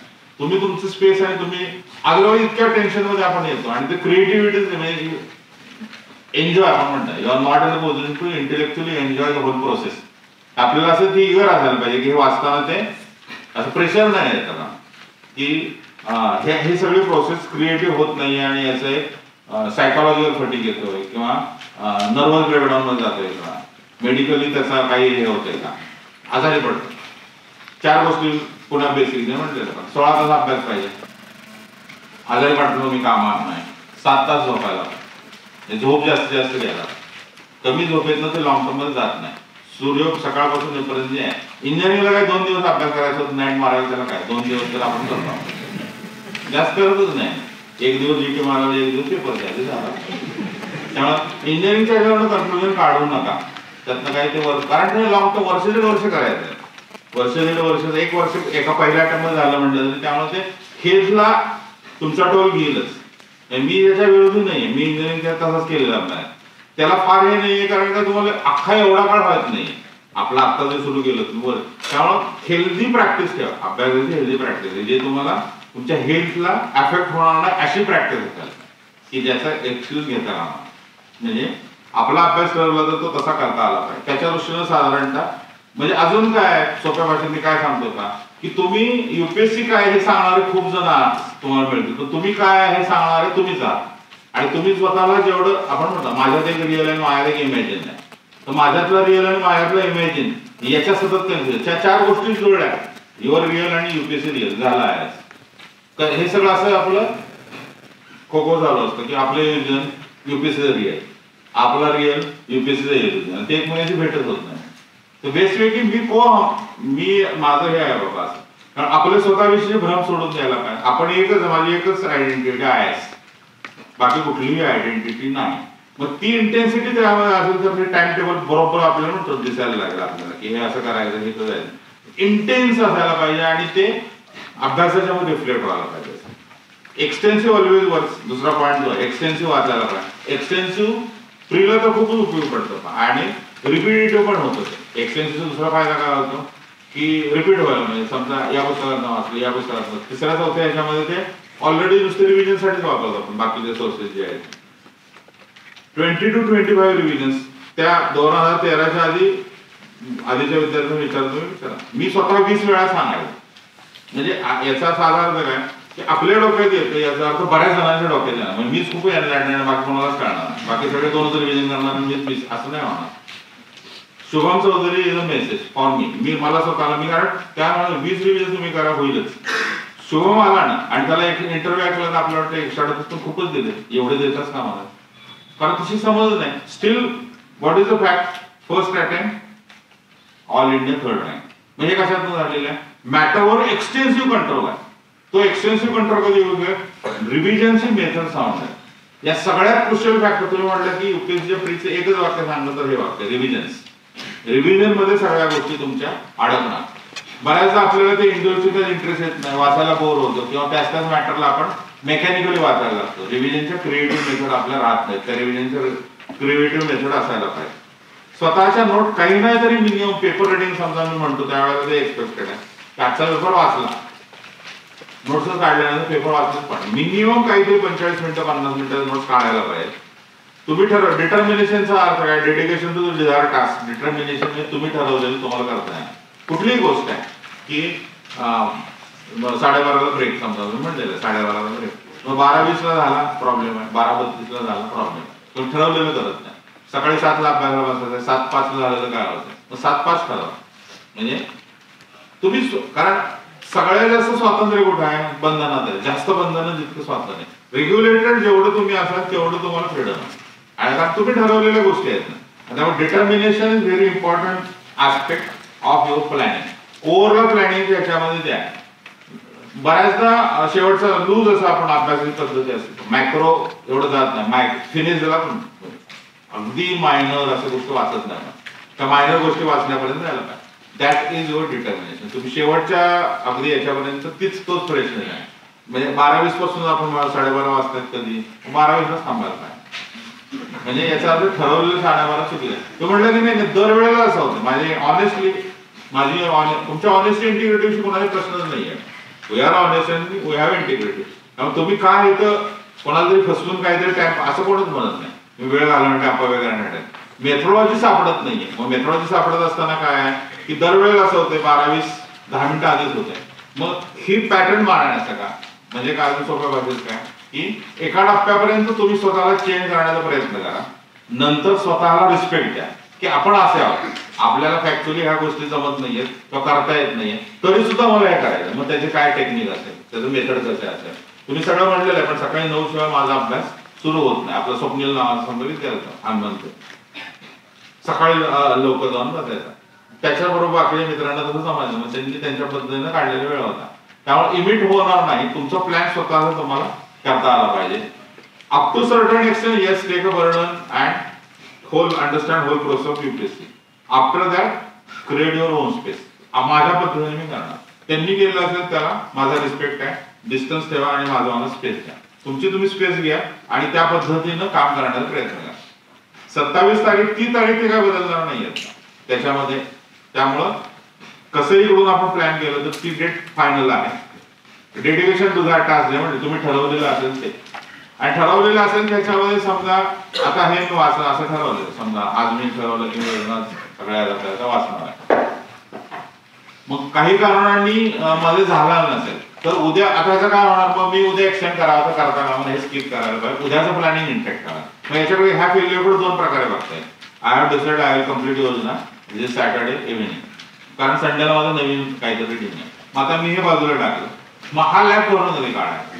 कारण हे एक्सटेंड आपल्याला याचा क्रिएट येतो आणि पुढचं सगळं कॉलॅप्स होतं. मग हे स्किप करून पुढचं इंटॅक्ट ठेवतात आणि हे स्किप झालेलं जर परत कुठं स्पेस मिळाली किंवा मग असं करायचं की पुढचा अख्खा 3 आठवड्यानंतरचा एक असा फेल गेलेल्या प्लॅनिंगचा एक आठवडा ठेवायचा की ज्याच्यात काहीच घ्यायचं नाही. मग त्यालाच मगाशी म्हटलं होतं की 10 दिवसानंतर 1 दिवस अभ्यास करणं म्हणजे फेल गेलेलं प्लॅन जे आहे. आणि फेल जाण्याचं प्रमाण हे व्हेरिएबल आहे. आपण रोळांच्यामध्ये गॅप आहे ते वाढलं तरी होईल ना. प्लॅन आपण काय प्लॅन खूप टाईट करतो आणि इम्प्लिमेंट लूज करतो. प्लॅनिंग लूज पाहिजे, मॉडरेट पाहिजे. तुम्ही एकदा जगात ठरवलं तर त्याला पर्याय नाही सर. तुम्ही लिहिलं की एवढा होणार म्हणजे होणारच. मी त्याला एक्सक्यूजच नाही. ते डिटर्मिनेशन असेल. बालाजी मंजुळे तसं होतं. बालाजी 56 रँकसाठी बालाजीला तर लोक म्हणायचे नाही तुला मजूर अड्डा इज द बेस्ट प्लेस. त्याच्यापर्यंत काहीच होणार नाही. बालाजी 56 फक्त चिकाटीचा जर एखादा माणूस काय करू शकतो बालाजी एक्झाम. बालाजी तसा विद्यार्थी होता का की काय म्हणजे समजच नाही. कारण कल्चरली काहीच नाही. कल्चरल जे कॅपिटल आपण म्हणतो की ज्या समाजात येतो काहीच नाहीये. पण आपल्याला हे करायचं. मग याच्यासाठी त्यानं जबरदस्त चिकाटीनं काम करून तिथपर्यंतची मजल मारलेली आपल्याला दिसते. तो काय म्हणायचा सर यंदा वाचताना आहे ना 20 वेळा वाचल्यामुळे मला 40 वेळा जरी कळलं असं काय आहे. त्यामुळे मग माझं हे माझं आहे. I may be small but I am complete. माझं स्वतःच आहे आणि माझं लाईफ आहे. माझं मलाच मिळवायचं. तुमची मेथोडॉलॉजी पक्की करा. त्याच्यातनंच तो मार्ग नाही गेला. एका टप्प्यानंतर तुम्ही स्वतःला दुसऱ्याच्या म्हणजे टीनवाबीसारखं होणार आहे आणि तुमचे पॅटर्न्स निर्माण करा. तुमच्या पद्धतीनेच काम करणार. जसं विश्वास नांगरे विश्वासनं काय केलं पॅटर्न किती एक तो काय म्हणलं 180 मिनिटं आहेत ना, मी एका मार्काला 1 मिनिट मार्क म्हणून 3 तास आहे. आता हा पॅटर्न अजून लागला अनइव्हन लिहायचा. पहिल्या 50 मार्क तो 50 मार्क काढून दाखवा, 50 मार्क काढायचे, पुढच्या हळूहळू कमी व्हायचे, 160 पर्यंत तरी जायचं. आता तुम्ही म्हणले का 3 तास 180 मिनिटं झाली, 170 मार्क मिळाले, मिनिटाला 1 मार्क मिळालेच पाहिजे. आता हे त्यानं लावलं डोकं होतं. तसं तुम्ही तुमची ओरिजिनल स्पेस जी आहे किंवा आता जयंतचं उदाहरण म्हणलं, जयंतला लिहिण्याचे आणि वाचण्याचे सगळे इश्यू होते, त्यानं त्या पद्धतीने स्पेस पकडण्याचा प्रयत्न केला होता. किंवा सुब्रमण्यमची स्वतःची एक पद्धत आहे, कुठलाही कॅन्डिडेट घेतला, अगदी जुने नवे कुठलेही घेतलं, किंवा अर्चना वानखडे गेल्या वेळेचे झालेले आहेत बघितले. तुम्ही तुमची स्पेस शोधल्याशिवाय तुम्हाला काय व्हायचं आहे, तुमची स्वतःची पद्धती डेव्हलप झाल्याशिवाय ती क्लॅरिटी येणार नाही. अदरवाईज निम्मा वेळ आपला फिअर मध्ये असतो, एन्झायटी मध्ये असतो, किंवा प्रेशर झालेलं असतं की हे होत नाहीये आणि यांचं झालेलं आहे. शेवटी कॉम्पिटिशन स्वतःच आहे. Ultimate competition is with your on person. तुम्ही तुमच्याशी स्वतः स्पर्धा करायला पाहिजे. याचा निकष काय आहे की एकच निकष असू शकतो पहा की याच्या मला नाही वाटत माझ्या आयुष्यात याच्यापेक्षा मी बेटर जगू शकतो, आजच्या दिवसापेक्षा नो रिग्रेट आपण म्हणतो की याच्यापेक्षा क्वालिटी अभ्यास मला नाही वाटत माझ्याकडे. That is the sole criteria, दुसरा क्रायटेरियाच नाही आहे. कारण किती आपण असं म्हटलं की हे झालेलं आहे, मग दुसरा क्रायटेरिया म्हणून आपण म्हणतो की तुम्ही टार्गेट सेट करा, ते उडवत जा की हे टार्गेट झालेलं आहे, संपलेलं आहे, आणि मग Saturday is on comfort for me. आता समजा मला नाटकं बघायचे, नाटक पाहणार, मला काही समजा त्याच्यावरचं रिडिंग करायचं, नॉवेल वाचायचे, मला काही ट्रेक करायचे, जे काय असेल ते सगळं करून हे करता येतं. सगळं बंद करून करण्याची गरज नाहीये. त्या अर्थानं तुमचं पर्सनॅलिटी कुठं रुटेड आहे त्याच्यावर मिळणाऱ्या गोष्टी अवलंबून आहेत. Precision in your learning is also important aspect. Micro बऱ्याचदा वाचलं जात नाही, नीट जे आहे डेप्थ आणि हे जे आहे लक्षात येत नाही. नोट्स काढायला पाहिजे सुरुवातीच्या काळातले जे आहे. Act according to your plan, decision असायला पाहिजे. ग्रुप डिस्कशन आणि हे अगदी समजा काही जणांनी केलेली असेल तरी ती आठवड्यात 20 मिनिटाच्यावर जाता कामा. कोणालाच काही काश्मीर बद्दल माहित नाही आणि काश्मीर प्रश्नावर बोलूया असं होतं. अगदी इन्थुसियास्ट असेल तर आपण होतो की आता काश्मीर प्रश्नावर बोलायला पाहिजे, आणि मग काश्मीरचा मॅप तू बघितलंय का, मी अजून बघितलंय. ग्रुप डिस्कशन आहेत. पहिलं तुम्ही काय करा, आपण समजा 6 जण आहोत बिगिनरसाठी, पहिल्यांदा तुम्ही ग्रुप मटेरियलचा बनवा की तुम्ही ग्रुप जॉग्राफी तुम्ही काढा, हिस्ट्री तुम्ही काढा, पॉलिटी, रिव्हर पॅटर्न, काश्मीरचं ऍटलिस्ट मटेरियल द्यायचं आहे जरा, आणि 15 मिनिटं फक्त मटेरियल एक्सचेंज केलं. ही मॅच्युरिटी आली किंवा पुढच्या पेजला जाता की पुढच्या पेजला आपल्याला वाचता येईल. सेकंड फेज आपण म्हणलेलं, किंवा थोडंसं मग ग्रुप वाटले आणि यांनी या प्रश्नावर बोललं, यांनी राजतरंगीवर बोललं, यांनी सीवर बोललं, जॉनराजवर बोललं, आणि मग काश्मीरी चर्चा याची पूर्ण झाली. म्हणजे स्टेप बाय स्टेप जायला पाहिजे. If everyone is absolutely zero then there is no point. मग तरी सुद्धा स्टील वाय ग्रुप इज जीएसला विशिष्ट ग्रुप काय करतो, लेबर वाचता आपलं. म्हणजे आता मी 12 जणांचा ग्रुप केला, त्यात 8 जण 4 जण राहिले, 8 जण थ्रू झालेले. मला माहित असणार पुसाचा ग्रुप होता, 24 जण होते, त्यातले 21 जण थ्रू झालेले आहेत. कारण ग्रुप इफेक्ट सारखा जीएसला दुसरा पर्यायच नाहीये. पण त्यासाठी ते समजरावा पाहिजे, किंवा तसं आपण म्हणतो ना की त्या प्रकारची तुमची वेवलेंथ जुळायला तुम्ही त्या प्रकारचे, नाहीतर ग्रुप याच्यामध्ये नंतर आपण इतरांकडे जास्त एक्सपेक्ट करायला. म्हणजे ही गोष्ट जी आहे ना की दुसरे दूध टाकतील, राजाने मागितलेलं आहे, सगळं राजांमध्ये पाणीच आहे, कोणीच टाकलं तसं पाणी टाकायला लागतं ना. ग्रुपचा प्रॉब्लेम आहे. ग्रुप ही रिलियासिटी इंडिव्हिज्युअलच्या पलीकडे आहे. त्यामुळे सगळं ग्रुप म्हणलं, ग्रुप तुम्ही केला तर सगळं बाजूला टाकून पहिलं ग्रुपचं का रिलिजियसली ते पूर्ण केलं आणि मग तुमचं इंडिव्हिज्युअल करत राहील, तर मग ग्रुप डेफिनेटली ग्रुप सारखी चांगली गोष्ट नाहीये, पण तो डेफिनेटली वर्क झालेला आहे. ग्रुप ही अत्यंत महत्वाची गोष्ट आहे, कारण त्याला तुमचं कलेक्टिव्ह, म्हणजे समजा मी 10 मिनिटं वाचलं, 50 मिनिटं वाचलं ना, 5 जण आपण असो, तर एवढं मॅटर मला मिळालं नाही त्याच्यामध्ये. प्रॉब्लेम ऑफ प्लेंटी म्हणजे कुठल्या अर्थानं टीचर किंवा फ्रेंड कुठल्याही गोष्टी ज्या आहेत, विशेषतः गायडिंगच्या आहेत, म्हणजे these are my 3 teachers or these are my 3 key factors. मी यांचं काय व्हिडिओ पाहिलेलं आहे, यांचं मटेरियल काय केलेलं आहे, तर याच्यामध्ये मग काही वेळेला, कारण 1000 प्रकारे लोक आहे झालेले असतात. मोक्षदा तुम्हाला काही वेगळं सांगणार, अर्चना काही वेगळं सांगेल, रश्मी देवडे तुम्हाला काही वेगळं सांगेल, जयंत काही वेगळं सांगेल. अनेक लोकांचं ऐकल्यानंतर तुम्हाला तुमचा मार्ग सापडायची शक्यता कमी, आणि त्यामुळे तुम्हाला जेन्युइनली वाटतं की बाबा हे माझ्या दृष्टीने हितकारक आहे, तर फॉलो दॅट ट्रॅक. तो ट्रॅक तुम्हाला उपयोगी आहे. आणि त्या प्रॉब्लेम ऑफ 20 डेजचा फेल्युअरचं मोठं कारण आहे. खूप गोष्टी आपण ऐकतो आणि त्या पद्धतीनं वागण्याचा प्रयत्न करतो. एक दोन गोष्टी माझ्या पर्सनॅलिटीला सूट आहेत, त्यालाच मी चेक अँड बॅलन्स म्हणून हा माणूस आहे ना, याच्या पलीकडे मी जात राहणार नाही, तर मग ते वर्क होत. युअर टीचर और गाईड और एनी मटेरियल कुठल्याही प्रकारचं जे आहे, एक क्वालिटी मटेरियल कुठलंही वाचलं आणि बाकीच्या व्हॅल्युएशन केली तरी चालेल ना तुमच्या स्वतःला जे आहे. आणि शेवटचा मुद्दा काय म्हणलेला आहे पहा, लिमिटेशन्स कुठल्याही प्रकारचे, समजा याचा आहे एक व्हिडिओ तुम्ही बघितला तर त्याचं लिमिटेशन पाहिलं, कारण ते फ्रॅगमेंटेड आहे. म्हणजे त्याचं बेसिक जे आहे, कॉम्प्रिहेन्सिव्ह किती असा क्लेम केला तर कॉम्प्रिहेन्सिव्ह नाहीये, तर कॉम्प्रिहेन्सिव्ह एक लिमिट आहे. आणि ते ऑडिओ कुठलंही ऐकलं जे आहे, त्यामुळे मग त्याच्यावरच काहीतरी बाबा ओरिजिनल काही बघितलेलं आहे आणि मग त्याकडे गेलं, किंवा याचं क्रिटिकल कुठंतरी तुम्ही एंगेजमेंट केलेलं की मी XYZ चा हा व्हिडिओ बघितलेला आहे, तर त्याच्यावर मला परत ओरिजिनल काय माहिती आहे का, ती वाचून बघितलेली आहे का. म्हणजे व्हिडिओ बघून वाचलं तर कमी वेळात होईल का त्याच्यावरच जे आहे ते. Read write revise is skill formula. UPSC जोपर्यंत आपल्याला रायटिंग सांगते तोपर्यंत तोच आहे, वाचायला पाहिजे, लिहायला पाहिजे आणि रिवाइज करायला.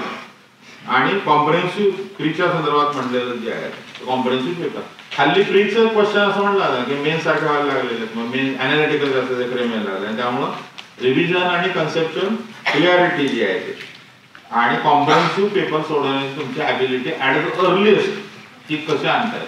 अर्लिएस्टचं मी डेफिनेशन दिलेलं आहे की जाहिरात आली त्यावेळेस तुम्ही म्हणायला पाहिजे दुसऱ्या कॉम्प्रिहेन्सिव्ह पेपर सोडवा. म्हणजे 9 महिने गुणिले 12 तास माझ्या मते प्रीला वेळ लागतोच. उलट जर मोजलं तुम्ही किती, काही लोक म्हणजे डिसेंबर नंतर करू, म्हणजे त्याची प्रत्येकाची गणित वेगवेगळी असतात. आता समजा मेन झालेले आहे आणि आता आम्हाला वेळ आहे आणि म्हणणार की चला आता प्रिलिम चालू, तुम्ही त्यावेळी थोडं थांबणार आहे. तुमची प्रिलिम तेव्हा चालू व्हायला पाहिजे एक, कारण तेवढा वेळ लागतोच तुम्हाला. म्हणजे मेजर माझ्या मते इश्यू काय झालेला गेल्या 4 वर्षात, ते कौस्तुभच्या व्यासला म्हणलं होतं का की UPSC अवघड होत चालले, विद्यार्थी विंडो होत चाललेले, कळतच नाहीये काय चाललेलं. मग हे तुमचा दोष असं नाही की ज्या प्रकारचं सिस्टीम उभी राहिले ज्याच्यामुळे आपण अडकलेलो, त्याच्यातनं बाहेर येण्याचा मार्ग काय असेल ते इंटिग्रेटेड अंडरस्टँडिंग असेल. ज्या व्यवस्थेचं तुम्ही मागणार त्या व्यवस्थेचं इंटिग्रेटेड अंडरस्टँडिंग यायला पाहिजे. ती क्रिटिकॅलिटी करण्याचे राजमार्ग 2 होते. क्वेश्चन पेपरकडे जा, जेव्हा जेव्हा तुम्हाला कन्फ्युजन होईल त्यावेळेला तुम्ही क्वेश्चन पेपर पहा, सिलेबस पहा आणि ओरिजिनल मॅटर किंवा ती ओरिजिनल बातमी काय, ऑनरेबल सुप्रीम कोर्ट स्वतः काय म्हणाला आपण वाचलं, या केसमध्ये त्यांनी काय काय जजमेंट दिलेलं आपलं स्वतःच आहे का, यांचं काय म्हणणं आहे त्यांचं काय म्हणणं आहे बरोबर आहे, पण ते इन सिटू मला एकदा बघू द्या. कारण शेवटी पुढे डिस्ट्रिक्ट ऑल इंडिया लेवलची एक्झाम आहे आणि त्याच्या दृष्टीनं मार्केट मॅनिप्युलेट करून असं मला म्हणणं नाही. मार्केट मॅनिप्युलेट करता आलंच पाहिजे, पण ते त्यासाठी लागणारा क्लेव्हरनेस तुमच्यामध्ये असायला, त्या प्रकारचा चॅन म्हणजे पटपट त्या गोष्टी हे बाजूला टाकलं, यातलं मटेरियल यांचं चांगलं, यांचं हे बरं दिसतंय, यांचं दिसतंय, नथंग पर्सनल आपण म्हणतो इट्स ऑफिशियल, कोणाला काय वाटायला संबंधच नाही. शेवटी IAS तुम्हाला व्हायचं आहे ना, आणि त्यामुळे मग त्याच्या दृष्टीने आपण प्लॅन करत राहायला पाहिजे. आपण मॉरल म्हणजे आपल्या आधीच्या ट्रेनिंगमुळं, सोशल इकॉनॉमिक बॅकग्राऊंडमुळं, घरच्या बॅकग्राऊंडमुळं, आपल्या स्वतःच्या कुठल्याही घडण जे असते त्यामुळे असं नैतिक दबाव द्यायला लागतो. मी ह्यांना काय वाटेल, मग त्यांना काय वाटेल, मग मी हा पेपर मी यांचं हे केलेलं आहे. IAS होण्यासाठी तुम्ही मिशन IAS आहे आणि त्या मिशन IAS ला असं सगळं बिहेव तुमचा असायला, आणि त्यामुळं ती इंटिग्रिटी, तो फोर्स, ते इंटेलेक्च्युअल ऍटिट्यूड जो आहे तो सगळा घेऊन त्याच्यामध्ये उतरायला पाहिजे. इकॉनॉमिक सर्वेला 2 प्रकारे करता येऊ शकतात की suppose I don't have any background, economic survey, हे 2 शब्द मला आज कळाले, इकॉनॉमी आणि सर्वे. अशा वेळेला मी काय करायला पाहिजे, तर कुठलं तरी मार्केटमधलं काहीतरी ऐकायला पाहिजे, त्याचं वर्जन कोणतरी देते आणि नंतर मग मार्क यांचा याच्यामध्ये कधीतरी मला थोडीशी मॅच्युरिटी आल्यानंतर स्वतः वाचलं, ऍटलिस्ट त्यातले बॉक्सेस बघितले तुम्ही, किंवा असं म्हणले किंवा आता ऋग्वेदाने सुरुवात केली, मग कालिदासाचं दिलेलं आहे, मग त्यानंतर अर्थशास्त्राचं काहीतरी म्हणलेलं आहे, मग तिरुवळ्ळूरचं दिलेलं आहे, ऍटलिस्ट हो एवढं तरी मला समज. पण गो फॉर ओरिजिनल हे मी नक्की सांगेन की तुम्ही ते स्कॅन केलेलं आहे. मला हे मॅगझिन वाचायला, योजना नावाचं मॅगझिन मी स्वतः बघितलेलं आहे, ज्याच्या मागे इथे इंडिया 2022 ची जाहिरात दिलेली आहे, शेवटी इथं ते लेख दिलं आहे. म्हणजे एक त्याचा फील तुम्हाला ओरिजिनलचा मटेरियलचा असेल तर तुम्हाला कळेल. शेवटपर्यंत योजना कुरुक्षेत्र आणि हे बघितलेलंच नाहीये तर ते अडचण होईल. आणि मटेरियल मार्केटमधले वाचून म्हणजे समजा आता आपण मार्गिनल त्याच्यावर काही 100 प्रश्नाचे क्वेश्चन बँक ती जरूर पाहा, पण ती बघण्याच्या नादामध्ये तुमचं मटेरियल त्यातनं इनफ असं नाही म्हणा, तुम्ही स्वतः स्कॅन करायला पाहिजे. मग ती क्वेश्चन बँक तुम्ही मार्केटची घ्या, त्यातलं पहा आणि मग सर्वे जो आहे तो सर्वे बघितलेला आहे. अगदीच अनभिज्ञ आहे, टर्मिनॉलॉजी अनभिज्ञ असेल तर मग मार्केटची मदत घ्या. किंवा जसं लेक्चर आपण घेतलं होतं तशा लोकांची मदत घेऊन तुम्हाला करता येऊ शकते, पण ओरिजिनलचा आग्रह धरायला पाहिजे. कल्चर मॅक्सिमम तयारी बरोबर आहे, व्हेरी क्रुशियल असतं, कारण ते एंडलेस आहे आणि इनपुट आउटपुट कमी आहे. माझ्यामध्ये नंबर ऑफ तुमच्या ह्याला वेळ किती आहे, तुम्ही म्हणलं की माझ्याकडे प्रिलिमला 1522 तास आहे, मग तुम्हाला एन्शियंट कल्चरला प्रश्न किती, 3 प्रश्न म्हणजे मार्क तुमचे एवढे आले, किंवा 12 प्रश्न 15 प्रश्न, म्हणजे तुम्ही म्हणलं की माझे सगळे मिळून 100 तास होतात. 100 तास जेवढं होईल तेवढंच करायचं. म्हणजे तुमचा पॉईंट मोजण्याचा क्रायटेरिया, सिलेबसचा पॉईंट मोजण्याचा क्रायटेरिया आवर्स आहे, कारण तेवढं वेटेज आहे मार्कांच्या. मला स्वतःला गेल्या 2-3 वर्षापासून म्हणतो का की मला असं वाटतं की एक वेळ अशी येणार की 15 प्रश्न विचारले हिस्ट्रीला, त्यातले 12 प्रश्न एन्शियंटचे, अशा टप्प्यावर हे नक्की येणार. आता दिलं असं नाही, याचा अर्थ एन्शियंटचा कोर्स आणि हा वाढत जाणार आहे. ज्या प्रकारे योजना तुम्ही स्कॅन केलं, लोकसभा बघत राहिलो, राज्यसभेतले सगळे इंट्रो वाचले, किंवा मधल्या इंडिया नावं बघत राहिलो, तर त्यावर एक फील येतो. अशा वेळेला थोडंसं जास्त केलं, पण तिचं मार्कांच्या भाषेत माझ्यामध्ये 100 तासापेक्षा जास्त जाता का आतापासून जर तुम्ही कॅल्क्युलेट केलं. आणि त्या मागच्या याच्यामध्ये आपल्या व्हिडिओवर तुम्ही बघितलं तर कॅल्क्युलेट करून दाखवलेलं आहे की वेळ किती राहिलेला आहे. 1 to 4 चा फॉर्म्युला तुम्ही लावला आणि 15 एक दिवस सोडला, 26 सोडून दिला, 25 एक दिवस, 26 सोडून दिला, परत किती 2 दिवस झाले, म्हणजे आधीचे 2 दिवस 23, त्याच्या आधीचे 4 दिवस, त्याच्या आधीचे 8 दिवस, त्याच्या आधीचे 15 दिवस, 15 दिवसाचा हा महिन्याभराचा शेवटचा फॉर्म झाला. मग तिथं आपण काय वाचणार आहे, शेवटच्या दिवसात क्वेश्चन सोडवण्याची गरज नाहीये, शेवटी फक्त मटेरियल वाचायला पाहिजे आणि त्यासाठी मटेरियल तयार पाहिजे. कल्चरसाठी मॅक्सिमम तयारी आणि सोर्स आणि स्ट्रॅटेजी जी आहे. सोर्स एनसीईआरटीचं मटेरियल ब्रिलियंट मटेरियल आर्ट कल्चरचं जे आहे, नितीन संघाने मला लागलेला धडा काय आहे की एक विद्यार्थी 53 रँक जेव्हा मिळवतो त्यावेळेला एका पुस्तका एवढा अभ्यास करतो. म्हणजे आपण तेवढा किती अभ्यास केला, त्यांचं वैशिष्ट्यच आहे.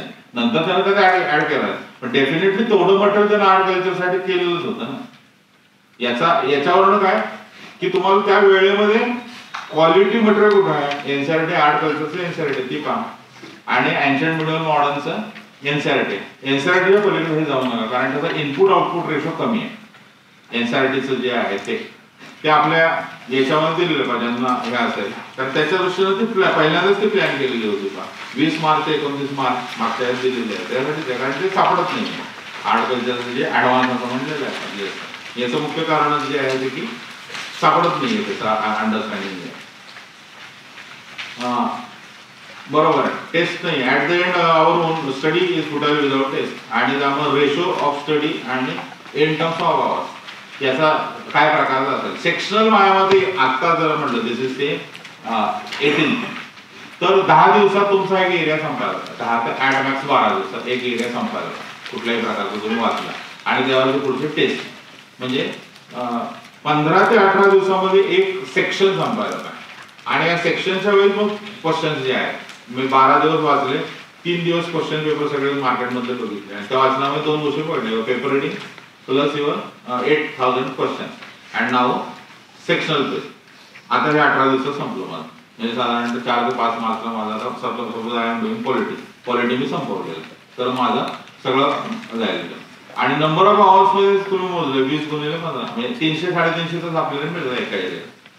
ओव्हरऑल 12 तासाला जर वेळ कमी होईल, 15 तास झाला तर जास्त वेळ होईल. मग तुमचं प्रोफेशनल काही एंगेजमेंट आहे, म्हणजे तुमच्या बाकीच्या काही गोष्टी समजा आहे, कुठं काही जणांना अंडर ग्रॅज्युएट आहे किंवा ग्रॅज्युएट आहे, जॉब करणार आहे, वेगळ्या प्रकारचे लोक आहेत, अशा लोकांनी स्वतःचा टाइम मोजायला पाहिजे. काही आता समजा इन्फोसिस मधले म्हणजे हे जॉब करणारे लोक येऊन बसले, अशा लोकांनी कमी अभ्यास करायला पाहिजे. म्हणजे मार्केट मटेरियल जास्त वापरून आपल्याला काय सूट होतं हे पाहत राहायला पाहिजे. की यांची 4 पुस्तकं आहेत मी बघितलं शांतपणे, आणि माझं एकच पुस्तक आहे. मग माझ्या एका पुस्तकात या 4 पुस्तकांना कशी वाढेल, नंबर ऑफ रिव्हिजन वाढला, आणि त्यामुळे नंबर ऑफ रिव्हिजन वाढवण्याच्या दृष्टीने अवेलेबल वेळ तर सगळ्यांना सारखा आहे. मला त्या 1/4च कमी, 50 तास माझं होणार नाही आठवड्यात, 50 पण 30च होते. मग मी काम कसं करत राहायला पाहिजे. पण 300 आवर्सनं साधारणतः तुम्ही मोजलं तर ते होईल का की टेस्ट सोडा, आणि टेस्टला परत कसं आहे सोडवलं आणि स्कोर किती आहे 62 आहे 68 आहे, तर पुढचे महिनाभर टेस्ट सोडवणं काम नाही.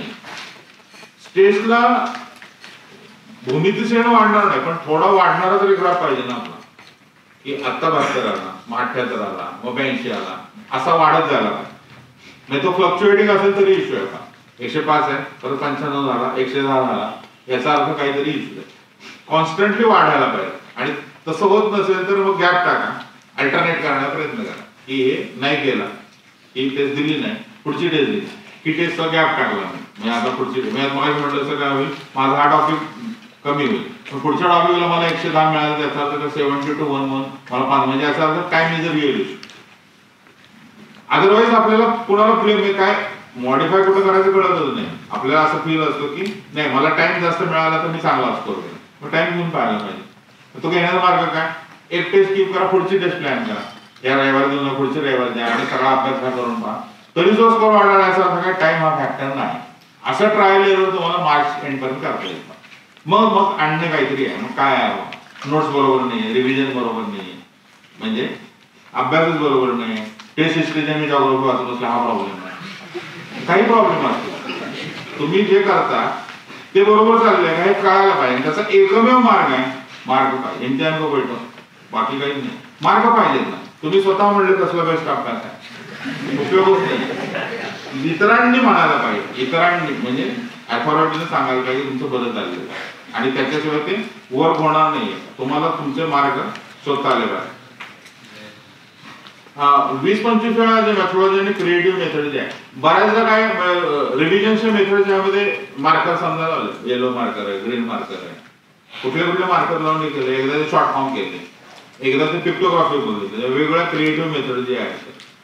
PSI कुठल्याही ऑप्शनला 3 दिवस जे आहे ना प्रिलिमच्या आधी, if prelim score is more than 120 then go for almost last 1 month, तरी ते चालेल, कारण पुढच्या वेळेला हिस्टॉरिक ट्रॅप आहे.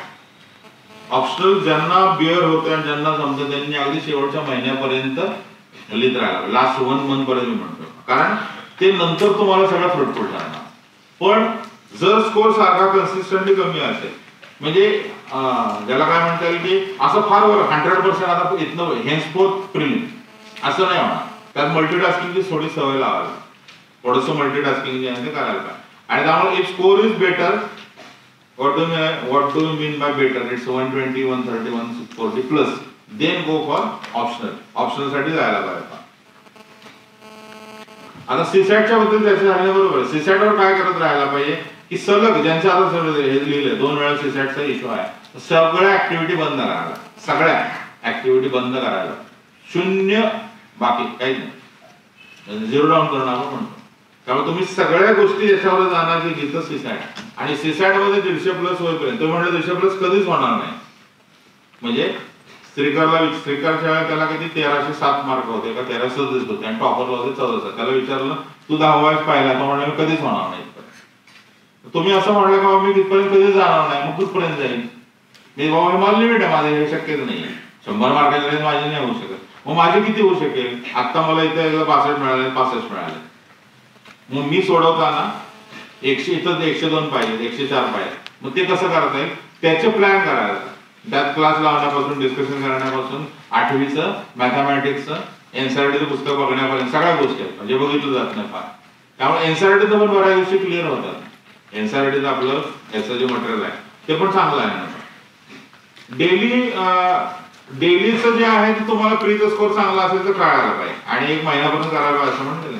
शॉर्ट नोटचे आणि बेस्ट वे स्ट्रक्चर करण्यावर भर द्या. आता स्ट्रक्चर करून ठेवलं, म्हणजे आता उदाहरणार्थ हे विचारलेलं सचिन मला माहिती आहे म्हणून काय की समजा आता या वेळेला expected global south is expected question आहे, तर global south is a myth असं समजा आहे, स्ट्रक्चर लिहून काढलं. सार्कवर काही ना काही प्रश्न आहे, सार्क आणि सार्कवर काही प्रश्न आहे, मग त्याच्यावर BBI प्रश्न आहे, तर ते स्ट्रक्चर करून बाजूला काढून द्या. आता लिहिण्यामध्ये वेळ जाता, तुम्हाला वाटलं स्ट्रक्चर पाडे झाले तर मग लिहून पहा. डेली मॉडेल आन्सर रायटिंग तयार करत राहायला पाहिजे. इंटिग्रेटेड अप्रोच जो आहे तो काय की बेस्ट वे की जसं आता क्वेश्चन होता उदाहरणार्थ काय तो लिहून पाहिला. 1920च्या डिकेडमध्ये काय काय झालं सांगा. Suppose you are completed history, आता प्रश्न मेन्सला विचारला होता, सरळ लिहून तपसून बघितला. प्रीचं काही वाचलं तरी त्याच्यावर मेन्सचं सतत लिहिलं आहे.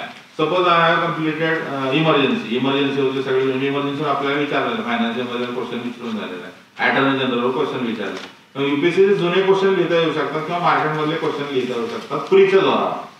अभ्यास प्रीचं झालं आणि लेखन मेन्सचं झालं, हा अप्रोच सुद्धा त्यामध्ये वर्क होऊ शकतो. आणि तोच रेशो आहे, if you are less than 95 then go for 100% prelims. आणि इफ यू आर 102 103 डिजिट मध्ये असेल तर 4-3 करा, 4 दिवस क्लिअर करा, 3 दिवस ऑप्शनल करा. आणि सीसॅटला असेल तर हे काहीच करू नका, फक्त सीसॅट आहे ना क्लिअर, हे एक्झॅगरेशन नाही. कारण 2 वेळा आपण अडवतो याचा अर्थ काय की something severe is there. Either आपण कॅज्युअली घेतो त्याला, किंवा आपण ज्याला आपण म्हणतो की काय ते फिअर आहे त्याच्यामुळे आपण मार्क मध्ये ढकलतोय आणि होणार नाही, अशा गोष्टी करायच्याच नाही, होतच नाही म्हणून ज्या पूर्वी केलेल्या त्याच रिहर्सल करतोय आणि पुढे जायचा प्रयत्न करतोय. आत्ता करून ठेवायला सेफ. फेब्रुवारी 28 फेब्रुवारी आला, समजलं सीसॅट क्लिअर झालं जे आहे. डेली करंट अफेअर्सला अलॉटेड जे आहे, इफ यू हॅव मटेरियल, समजा माझं एक मटेरियल आहे, माझ्याकडे एक मटेरियल आहे, या मटेरियल मधून मी वाचतो तर पेपर रिडिंग हळूहळू 1-1.5 तासापर्यंत आणायला पाहिजे. आणि करंटचं एक मॅगझिन कुठलंही जे आहे त्यातलं क्वालिटी वाचलं समजा तर त्यातनं 1-1.5 तास, म्हणजे 3-1 तास नाही म्हणलेलं आहे. कन्झ्युम मी ऍटलीस्ट 3 आवर्स. हा, नुसतं पेपर आता 3 hours is too much, but या 7 आवर फ्लॉ मॅगझिन, माझं कुठलं मार्केटमधलं एक मॅगझिन आहे क्लासचा, माझं योजनाचं चाललेलं आहे आणि माझं पेपर हे 3 आवर्स मध्ये रिजनल तर ते व्यवस्थित चाललेलं. पण just paper reading 3 hours in February is little bit problem. त्याच्यातनं आत्ता ते स्पॉइल करेल सगळ्यात.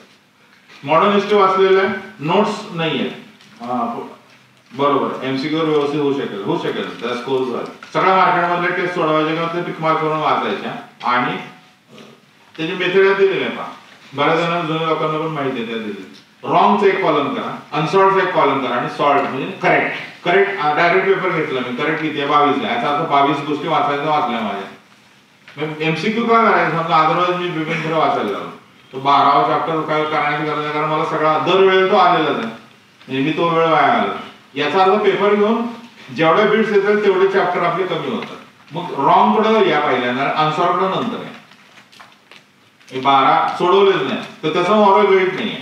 मॉरल वेट कशाचं यायला पाहिजे की चुकले कशा, चुकले याचा अर्थ काय माझ्या डोमेन मध्ये आहे आणि मला आलेलं नाही, म्हणजे मी हँडल केलेली नीट नाही. आणि त्यामुळं क्रिटिकल अनालिसिस ऑफ रॉंग हे जास्त महत्वाचं राहतात अनसॉल्ड.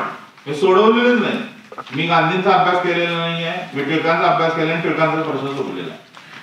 म्हणजे मी ज्याची तयारी केलेली आहे, ज्याचा मॉरल क्लेम मी केले की हा माझा सिलेबस झालेला आहे, तर त्यात चुकता कामा नाही. इकडचे चुकले चालते कारण त्या माझा क्लेमच नाहीये. तुम्ही काय पण असेल त्यांचं आपल्याला आम्ही एंगेजच होणार नाही.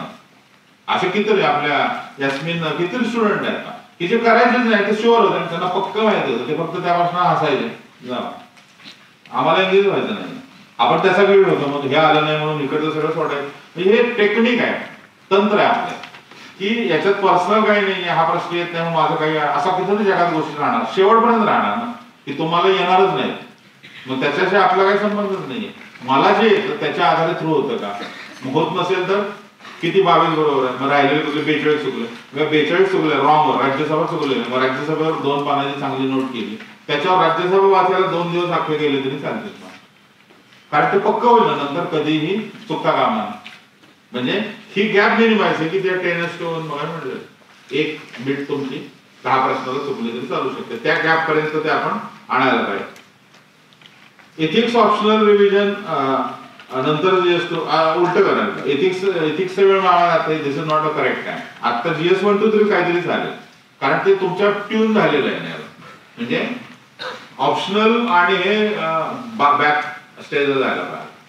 तुमच्या प्रीला इकडं काय दिसतं तुम्हाला, GS3 दिसतं कारण सर्व प्रश्न आहे, इकडं GS2 इकडं GS2 दिसते, GS1 GS1. पण ऑप्शनल म्हटलं की तुम्हाला असं वेगवेगळेच बघायला लागेल, ते डिरेक्शनच वेगळे आहे ना.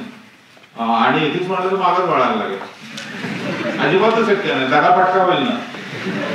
एथिक्स आणि एसी तुम्ही म्हटलं नाही माझं जरा हॅबिट आहे तर मग मार वाचणार नाही असं बघून काम करा. कारण रविवारी तुम्ही काढणार, म्हणणार रविवारी एसी लिहिणार, तर हे मला ते हे एन्जॉईंग आहे. रविवारी एसी वगैरे काय होत नसतं, कारण डेपमध्ये वाचन पाहिजे. बाबा वाचलेले आहे, तुमचं पॅशन जे आहे ते ऍटलीस्ट रविवारच्या व्हायला वाचा. लिहिणं जे आहे ते त्या स्ट्रक्चरच्या याच्यामध्ये तुम्ही लावा 3 तास आणि लिहून टाका. बऱ्याचदा आपण ते असं करतो, रिलॅक्स म्हणजे काय, एसे म्हणजे काय, रिलॅक्स व्हायचं, एसेच्या विषयीची गैरसमज आहे. त्यामुळे आता करू नका. GS 1, 2, 3 750 mark plus pre qualify, I think that is more than enough. हे जे म्हणलेलं टेस्ट पेपर कुठल्या इन्स्टिट्यूट जॉईन करा, नॅशनल एखादी लोकल एखादी त्याला म्हणलं जातं ना, आणि लोकल एखादी नॅशनल एखादी मार्केटमधले घेतले तरी ते चालू शकतात, बाकीचे मार्केटमधले घ्यायचे आणि त्याचा स्कोर मात्र चांगला पाहिजे, स्कोर हायस्ट झाला पाहिजे. But that is very difficult or that is very easy is a elusive discussion. मग आपण म्हणलेलं आहे what matters is your score. तुमचा पेपर हा सोडवला मार्गेचा, याच्यात किती 72 टॉपर आहे मला एक करणार आहे म्हणजे वर, त्यामुळं त्याच्या डिग्री ऑफ डिफिकल्टी आणि त्याच्या याच्यावर जात बघायचं तुम्ही. न्यूजपेपर वाचत राहायला पाहिजे. PD365 सारखं उपयोग पडणारं मटेरियल आहे, इनफ नाहीये, इनफ तर नक्की नाहीये. हे मागच्या 2-3 वर्षात झालेलं आहे सिद्ध की विनोद एरडे होता, विनोदच्या वेळेला झालं होतं पा, विनोदनं सांगितलं होतं की हा हे वर्क होतं, पण पुढच्या 2 बॅचमध्ये वर्क झालं नाही. म्हणजे तुम्ही तुमचं स्वतःच याच्यातलं काय ऍड केलं तर ते वर्क होणार होतं आता. पण just market material is not enough. Economic सर्वेत मगाशी म्हटलं असं की बल्की to read line by line, बरोबर, पण फील तरी घेऊ शकतो ना आपण, किंवा फील आलेलं आहे ह्यातले चॅप्टर कुठले आहे, चॅप्टरायझेशन माहिती आहे, दुसऱ्या व्हॉल्यूम मध्ये अशी चर्चा आहे आणि मग त्यातलं फाइंडिंग आहे. त्यामुळे मार्केटमधले आहे की यांनी दिलेलं अॅव्हर्डेकांचं सगळं हे मटेरियल आहे आणि मी बघितलेलं ऐकलेलं ते नोट तयार केलेले, पण मी स्वतः सर्वे बघितले. सर्वेवर आपण आणखी काही गोष्टी करू का, सगळ्यांचे सर्वेवरच क्वेश्चन जे आहेत ते. Hindu plus Express to Loksatta हे करण्याची गोष्ट नाही, हे रॉंग प्रेझम्पशन आहे. Only one regional paper and only one English paper, कुठलाही एक, बोथ इज अ कम्प्लीट गाव, दोन्ही करता कामा नये, चुकीचं आहे, करू नका. कारण आपल्याला फिअर आहे, पण तुम्ही हे म्हणलं तर या पेपरमध्ये कुठे माझ्यामध्ये 15-3 दिवस आठवड्यामध्ये महिन्याभरात तिथपर्यंत इश्यू येतो. आज जरी आपल्याला वाटलं की हिंदूच्या आर्टिकल एक्सप्लेन मध्ये ते आलेलं आहे, 2-3 आठवड्यामध्ये ते तिथपर्यंत तुमच्यापर्यंत येणार. आणि त्यामुळे एका पेपरवर व्यवस्थित विश्वास ठेवला तरी तो पुरेसा आहे. एक रिजनल पेपर कुठलाही आणि एक इंग्रजी, हिंदू किंवा एक्सप्रेस. हिंदू किंवा एक्सप्रेस हे UPSCचे सोर्सेस आहेत म्हणून ते आपण करतोय का, ते पेपर चांगले आहेत म्हणून करतो असं नव्हे. ट्रिब्युन कितीतरी चांगले पेपर आहेत, रिजनल राष्ट्रीय सहारा बघितला, दिव्य कितीतरी पेपर आहेत. UPSCचा सोर्स आहे, जसं तोतीकरण मुवमेंट ऑफिसर डायरेक्ट एडिटोरियल विचारतात, त्या लाईन्सच विचारतात, म्हणून आपण ते सोर्स करतो का. पेपर मध्ये खूप वेळ जातो. आता हे जे आहे ते धिस अॅनालॉजी प्रॉब्लेम, किती वेळ जातो मोजायला, 3 तास 12 मिनिटं, म्हणजे 2 तासाच्या पेक्षा आता वेळ जाऊ देऊ नका जे आहे. पेपरला पर्याय म्हणून कुठलंही नाही, पेपरला पर्याय एकच आहे, पेपर वाचणे. कारण तुमच्या इन्सर्ट येणारच नाहीये त्यातनं कन्सिस्टंटली, काही ना थोडा काळ लागून पेपर वाचायला. म्हणजे कारण 90% उत्तर, आता समजा विचार पेपर वाचला का आताच व्हिडिओ बघितला, हे वर्क नाही होणार. म्हणजे हे 90% लोकांचं उत्तर आहे की जसं जुने आहेत म्हणा, 4 वर्षापूर्वी लोक म्हणायचे काय की पेपर कुठला हिंदू, हो सर घेतो हिंदू, हिंदू घेतो. ते आता उत्तर बदललेलं आहे. म्हणजे पेपर वाचला का तर ते विद्यार्थी म्हणायचे वेळेला हिंदू घेतो, म्हणजे वाचला काय उत्तर दिलेलं नाही. तसं आता विचारला हिंदू वाचला का आताच व्हिडिओ बघितला, पेपर वाचला काय प्रश्न तर त्यावेळेचं पण उत्तर नाही, आता पण उत्तर नाही. म्हणजे प्रॉब्लेम कुठे आहे पाहायला पाहिजे, बदलत जाणार आहे. म्हणजे ओरिजिनल घुसतच राहणार, काही झालं तरी मागच्या जनरेशन पुढच्या जनरेशन ऐकणार नसतेच. आणि त्यामुळे मग ते काय ते ऑब्झर्व करायचं आपल्याला सगळ्याला, आणि ते सगळ्या गोष्टी करून पुढून जातात. फर्स्ट अटेम्प्ट मध्ये गेलेले लोक जे आहेत, मटेरियल तुम्ही काही ना काहीतरी मार्केटचा गोळा करणार, पण that is not substitute, that is supplementary. Supplementary आहे पण ते सगळं बरोबर आहे. हे महत्वाचं आहे. एन्झायटीचं प्रेशर यायला लागतं, फिजिकल ते सिम्पटम्स यायला लागतात. अशा वेळेला सरळ थांबायला पाहिजे. लाईफ हे वरती आहे, त्याच्या पलीकडे काही नाही. आणि त्यामुळे तुम्ही त्याचा रिस्क घेऊन म्हणजे अगदी गरज राहिली आणि त्याचा फिजिकल टोल तसं करता कामा नाही, थांबायला पाहिजे, 2 दिवसाची गॅप घ्यायला पाहिजे आणि मग पुढे जायला पाहिजे. सीसेटला विशेष असं होतं लिहिलं तसे कॉम्प्रिहेन्सिव्ह स्किल, मग त्याला एका टप्प्यापर्यंत कॉम्प्रिहेन्सिव्ह आणि बाकीच्या गोष्टी ज्याच्या आधारे आपल्याला पुढे जातं त्याचा अभ्यास करत राहायला पाहिजे, ते वाचत राहायला पाहिजे. पीसफुल माइंड आणि अग्रेसिव्ह स्टडीज जे आहे, आता हे कधी होईल, aggressive study is peaceful mind, हे जेव्हा आपण करू ना, कारण तीच माझ्यामध्ये मेथड आहे. अग्रेसिव्ह स्टडी याचा अर्थ काय, एन्झायटी वाढवणं. अग्रेसिव्ह स्टडी जर मी आज व्याख्या केलेली आहे, अग्रेसिव्ह स्टडी म्हणजे काय म्हणलेलं आहे का, एक्सटेन्सिव्ह वाचायला पाहिजे आणि दिलेल्या वेळेत संपवायला. That is aggression. की तुम्ही दिलेल्या वेळेत संपवता तर ते होत राहील का.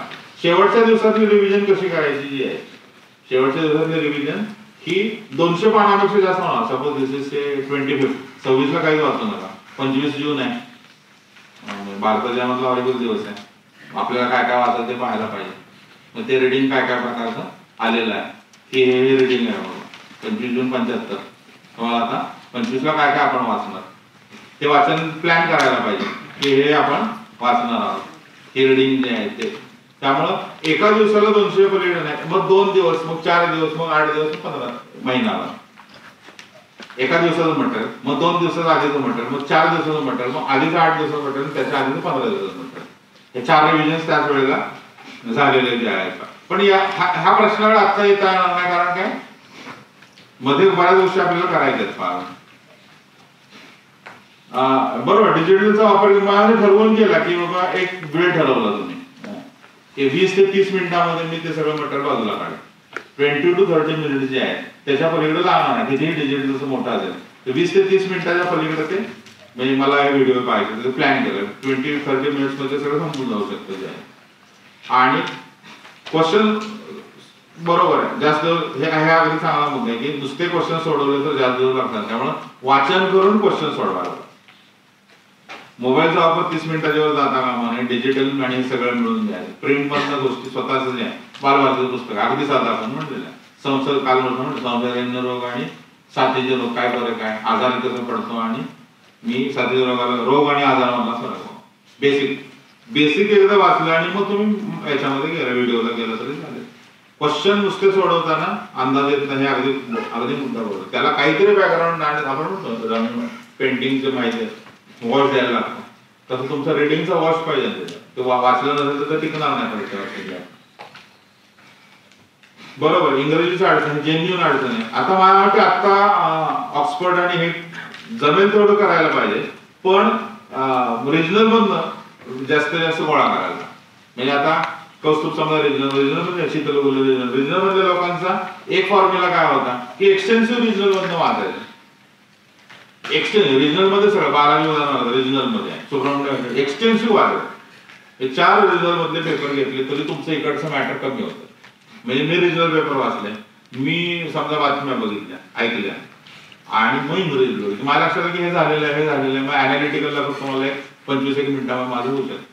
म्हणजे जे मटेरियल तुम्हाला ज्या बातम्या फॉर्मॅट आहे, जे अनालिसिस रिजनल मध्ये अवेलेबल आहे किंवा इंग्रजी लोकांना सुद्धा फायदा होतो. काही जण असं करतात ना की I am comfortable with both medium, this medium is comfort and that medium also is comfortable medium. मग रिजनल वाचून इंग्रजी वेळ वाचवतो. किंवा अलीकडचे 2 वर्ष असं दिसतं की रिजनल मधली उदाहरणं लिहून इंग्रजीमध्ये बरे मार्क काढलेले. इथली उदाहरणं लिहायचे रिजनल सायली नावाची स्टुडंट होती पहा, ते असे करायचे, एथिक्सला चांगले मार्क करायचे. इथली उदाहरणं काढायची आणि 2002 पोस्ट मिळालेले आहे का. वेगवेगळ्या प्रकारे लोकांनी ते वर करून दाखवलेलं आहे. त्यामुळे तुमचं आत्ताचा इंग्रजी मीडियमच्या न अडकता त्याला पर्याय पटपट शोधायला पाहिजेत आणि पुढं कंटिन्युएशन मध्ये काम करायला पाहिजे. जसं आता म्हणलं देश देशांतर is a good big picture राज्यसभेवरचं जे मग त्यातनं मिळेल ते घ्यायला पाहिजे. पण डेली नुसतं स्कॅन घ्यायला. म्हणजे मी समजा रिजनल सकाळ वाचलं, एक्सप्रेस वाचलेलं, लोकसत्ता वाचलेलं किंवा महाराष्ट्र, आणि ते वाचून मी इकडे वाचले तर माझा बराच वेळ कमी होत राहील. किंवा या क्रायसिसच्या मधलं मार्गी मॉर्निंगची कल्पना याच्यात झाली की एकत्र तुम्ही कळालं मेनचे विद्यार्थी त्यांना मला कळत काय नाही हे तरी कळतं, हे वाचायला राहिलं हे तरी कळतं, मग तेवढं बघितलं तरी ते चालू शकतं. मेनच्या लोकांना जर जास्त फायदा होऊ शकतो. सीसॅटचा पण इश्यू आहे. सीसॅटला आता प्रॅक्टिस करत राहायला पाहिजे. 54 स्कोर आलेला, 58 स्कोर आलेलं जे आहे हे जे आहे अगदी बरोबर. हे पण आम्ही हे कन्फ्युजन आहे की माहिती सर्व आहे पण आपण करत नाही हे लक्षात आलेलं. मग आता त्याच्यावर उपाय आपण काढायला पाहिजे. म्हणजे त्याला सोल्युशन हे बऱ्याच जणांची स्थिती आहे. म्हणजे मगाशी म्हटलं असं की शेवटी आपणच आहे, म्हणजे सगळं येऊन आपल्याकडे थांबणार. म्हणजे आणि या वेळचं वैशिष्ट्य काय की जो जिता वेळ सेकंदा, म्हणजे यातनं फार अभ्यास झाला, एनलायटन झालो, किती ज्ञान मला मिळालं, हे काही वर्क होतच नाही. एकच गोष्ट वर्क होते, मी पोस्ट मिळाली, बाकी वर्क काय होतच नाही. मग अशा वेळेला बाकीच्या म्हणजे अपीजमेंट वर्क होत नाही किंवा बेनोवलन्सी वर्क होत नाही, पीटी वर्क होत नाही. स्वतःबद्दलची जे आहे एकच गोष्ट वर्क होत. तुम्ही ज्याला आलेलं आहे काय द्या टाकाला आलेलं तर भांडण करायला पाहिजे. ती पोस्ट पाहिजे आपल्याला, खुर्ची पाहिजे, पाहिजे म्हणजे पाहिजेच. मग त्यासाठी मेहनत करायला. म्हणजे असे मी खूप सांगतो कितीतरी विद्यार्थी आहेत का की टेस्टच्या आदल्याशी झोपतच नाहीये. टेस्ट आहे तर टेस्ट देऊनच झोप, म्हणजे इतके इंटिग्रेटेड काम करतात. कारण आपली टॉपची पोझिशन घालवता कामा, म्हणजे लेबर जे आहे ना ते उपयोग पडतं. ऑप्शनल ते परत आहे की किरणने विचारलं क्वेश्चन ऑप्शनल परत तुम्ही करा, पण प्रीला 78 स्कोर आहे तर इमिजिएटली बंद करा. प्रीला 105 वर आहे ते करायला. Current affairs is life long ज्याला आपण म्हणतो ना, ते करंट इव्हेंट शेवटपर्यंत करत राहायला. करंट इव्हेंट शेवटपर्यंत करायला. ऑप्शनलच्या ह्याच्यामध्ये परत आहे काय आरबीआय पीएफओ आणि प्रीच्या त्या वेळेला 8 दिवस समजा 14 मार्क 8 दिवस आधी अभ्यास केला तरी ते वर्क होईल. कंटिन्युअसली तुम्ही डेली रिडिंग करत असाल तर last 8 days to that exam. जसं नाबार्डचे आता झालेले काही स्टुडंट आहेत आपले शेवटच्या 8 दिवसामध्ये त्याचं करायचं आणि त्याला एक्सटेन्सिव्ह वेळ इतर आहेत ना आपल्या फ्रेममध्ये. Because my priority in life is civil service. ते प्रायोरिटी ते प्रायोरिटी देऊन लास्ट मोमेंटमध्ये ही परीक्षा मी देऊन अशी थ्रू झालेली पण आहे. ऑप्शनल आणि हे बरोबर आहे, पण याच्यामुळं म्हणजे बऱ्याचदा म्हणलं जातं बघा पण मग माझा मेन्सला काय लिहिलं आता मी तुम्ही म्हणता ते बरोबर आहे की फ्री करायला पाहिजे. मग मी मेन्सला काय लिहिणार? मग याच्यात गृहित आहे की आपण फ्रीला पास होणार, हे प्रॉब्लेमॅटिक गृहित आहे. म्हणजे त्यामुळे ही पोझिशन ही कधी बरी आहे की I have cross that bridge and now I am here, let's talk. आता बोलूया काय करूया सांगा, माझा ऑप्शन तयार झाले पण मी ऑप्शन मध्ये खूपच वेळ घालवला, चांगला ऑप्शन आहे पण प्री क्वालिफाय होत नाही, तर that is a bad position. Ramesh आता किती नाव रमेश बोलत नाव आहे. रमेश फ्री झाल्यावर आम्ही तेच प्लॅन केलेला होता. हिस्ट्री 52 प्रश्न आहेत, पल्स मराठी हिस्ट्रीच होता आणि त्यामुळं ही पोझिशन कितीही चांगली. तुम्हाला असं वाटलं की पण माझी तयारी नाहीये की ऑप्शन मला जमत नाही, पण प्री पास झाल्यावर तुम्ही दुसऱ्या म्हणजे जे कितीही लोकांनी सांगितलं, प्रायव्हेट लोकांनी किती सांगितलं तुम्हाला तरी आपल्याला जे मेन्स दिल्यावर दिसतं ते प्रीच्या ह्याच्यात दिसत नाही आपल्याला. त्याच फ्लॅट तिथंच आपण सारखं त्याच फ्लोअरवर आपण असतो. त्याला शांतपणे बाहेर येऊन लॅडर वर्षात जाऊन मग बाहेर ती जी अपॉर्च्युनिटी आहे ती जाऊन देता कामा.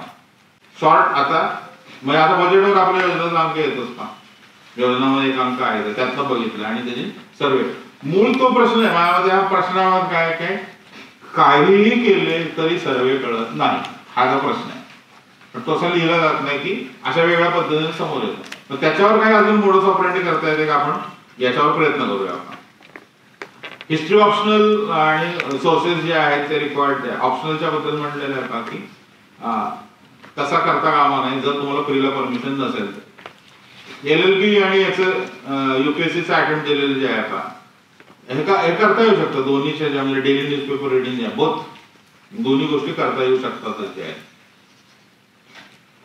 आता ह्याच्यासाठी हाऊ कॅन जे काय वेगवेगळ्या प्रकारचे फोरम्स आहेत अवेलेबल जे आहेत. तसंच आता आपला समजा एक GS आपला डेली रायटिंगचा कोर्स आहे ते आहे किंवा अन्य तुम्ही कुठे एंगेज असेल, पण स्वतः किंवा ग्रुपमध्ये तपासता कामा नाही. कोणाला तरी अथॉरिटीकडून ते तपसून घ्यायला पाहिजे स्वतःचे स्वतः की चांगलं लिहिलेलं आहे त्याला कुणीतरी चांगलं म्हणावं. इतरांनी थर्ड एजन्सीने कोणाला तरी रिपोर्ट करायला पाहिजे. सेकंड इयरला असणाऱ्या लोकांच्या दृष्टीनं परत तोच प्लॅन आहे. सेकंड इयरला तुमचं ग्रॅज्युएशन संपवा म्हणजे ऑप्शनल संपवा आणि थर्ड इयरला GS घ्या. आता GS केलं तर पुढच्या वेळेला काहीतरी वेगळ्याच गोष्टी झाल्या असतात. तुम्ही जेव्हा ग्रॅज्युएट होऊन बाहेर याल 23 मध्ये काहीच गोष्टी असतील. बेस्ट वे आता तुम्ही ऑप्शनल संपवा आणि ऑप्शनल ॲटमॅक्स एसएम येते जे परमनंटली स्टॅटिक आहे ते जास्त अग्रेसिव्हली संपवा आणि लास्ट 1 इयर मध्ये मग GS क्रॅक आणि GS बेसिक प्रिपरेशनसाठी कम्प्लीट NCERT. प्रिलिम आता सांगितलं अदर कॉम्पिटिटिव्ह एक्झामच्या बद्दलचं काय जे आहे हा एक पण इश्यू आहे की आता UPSC परवानगी दिलेली आहे की म्हणजे I may write my optional in one language may be English I may write essay plus GS in one language. आता डिमांड विद्यार्थ्यांची की एसएला सेपरेट करा. मी essay रिजनल मध्ये लिहिणार, GS मराठी किंवा इंग्रजीमध्ये लिहिणार आणि ऑप्शनल मराठी किंवा इंग्रजी असे 3 स्पियर करा. आता 2 स्पियर आपल्याला आहेत. मी ऑप्शनल मराठीतनं लिहिला तरी GS इंग्रजी किंवा व्हाईस वर्सा, पण GS ज्या भाषेतनं लिहिलं त्याच भाषेत essay लिहिणार. त्यामुळे हे दोन्ही प्रकारचे करता येऊ शकतं. आता दुसरा एक क्वेश्चन जो आहे तो काय आहे का की म्हणजे समजा I am writing in regional मला इंग्रजीतनं सुरुवात करता एसे बद्दल विचारलं की हिंदी कविता टाकता येत नाही हिंदीचं जे आहे हे though I am writing in English माझं रोमन मध्ये लिहिलं तरी मला हिंदी कवितेनं किंवा ह्यानं सुरुवात करता येऊ शकते. अतिथी देवो असं देवनागरीत लिहिलं तरी चालू शकेल. जर अगदीच रेअर आहे किंवा ज्याला आपण म्हणतो ना की हे तामिळनाडूतल्या I am writing in English language आणि मी जे म्हणणार आहे ते कळणार नाहीये तर त्याचं कंसात मिनिंग आहे. But that term is very popular तर त्याचं मिनिंग देण्याची परत काही गरज नाही.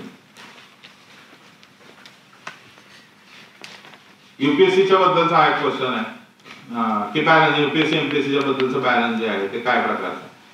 एमपीएससी स्पेसिफिक प्रकारची फॅक्च्युअल अशा प्रकारची तयारी आणि ती मेंटॅलिटी परत वेगळ्या प्रकारची आणि त्यामुळं युपीएससीच्या अनालिटिकल फ्रेम्स आणि एमपीएससी तर याच्यामध्ये रोज थोडा वेळ काढून मला वेळ असं वाटत नाहीये. तुम्ही त्याच्याबद्दलचा एक प्रायोरिटाईज करायला पाहिजे ही माझी यावेळी प्रायोरिटी असेल.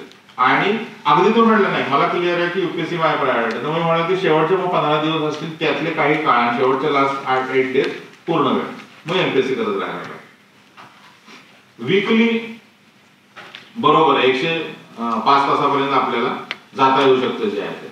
आता हे 2 तास गेलेले जे आहेत मग याचा परिणाम काय होऊ शकेल. 105 तास जातात मायावर हा सगळ्यांचा विषय मागचा बॅकलॉग काढत बसू नका. म्हणजे आता मी समजा 4 दिवसाचा एक्सप्रेस वाचलेला नाही मटेरियल वाचायचं राहिलेलं आहे पुढच्या याच्या विषयाचा करंट पुढच्या 3-4 महिन्यामध्ये कव्हर होईल आणि डोंट वेस्ट टाइम. त्या ऑक्टोबर नोव्हेंबर डिसेंबर इफेक्टिव्ह काही झालेलं नाही आपल्याला वाटतं मग त्या काळातलं जे 3-4 पुढच्या महिन्यामध्ये जी काय डिस्कशन्स येत राहतील पेपर्स मध्ये त्यामध्ये ह्याची नक्की कव्हरेज पूर्ण होऊन जाईल का.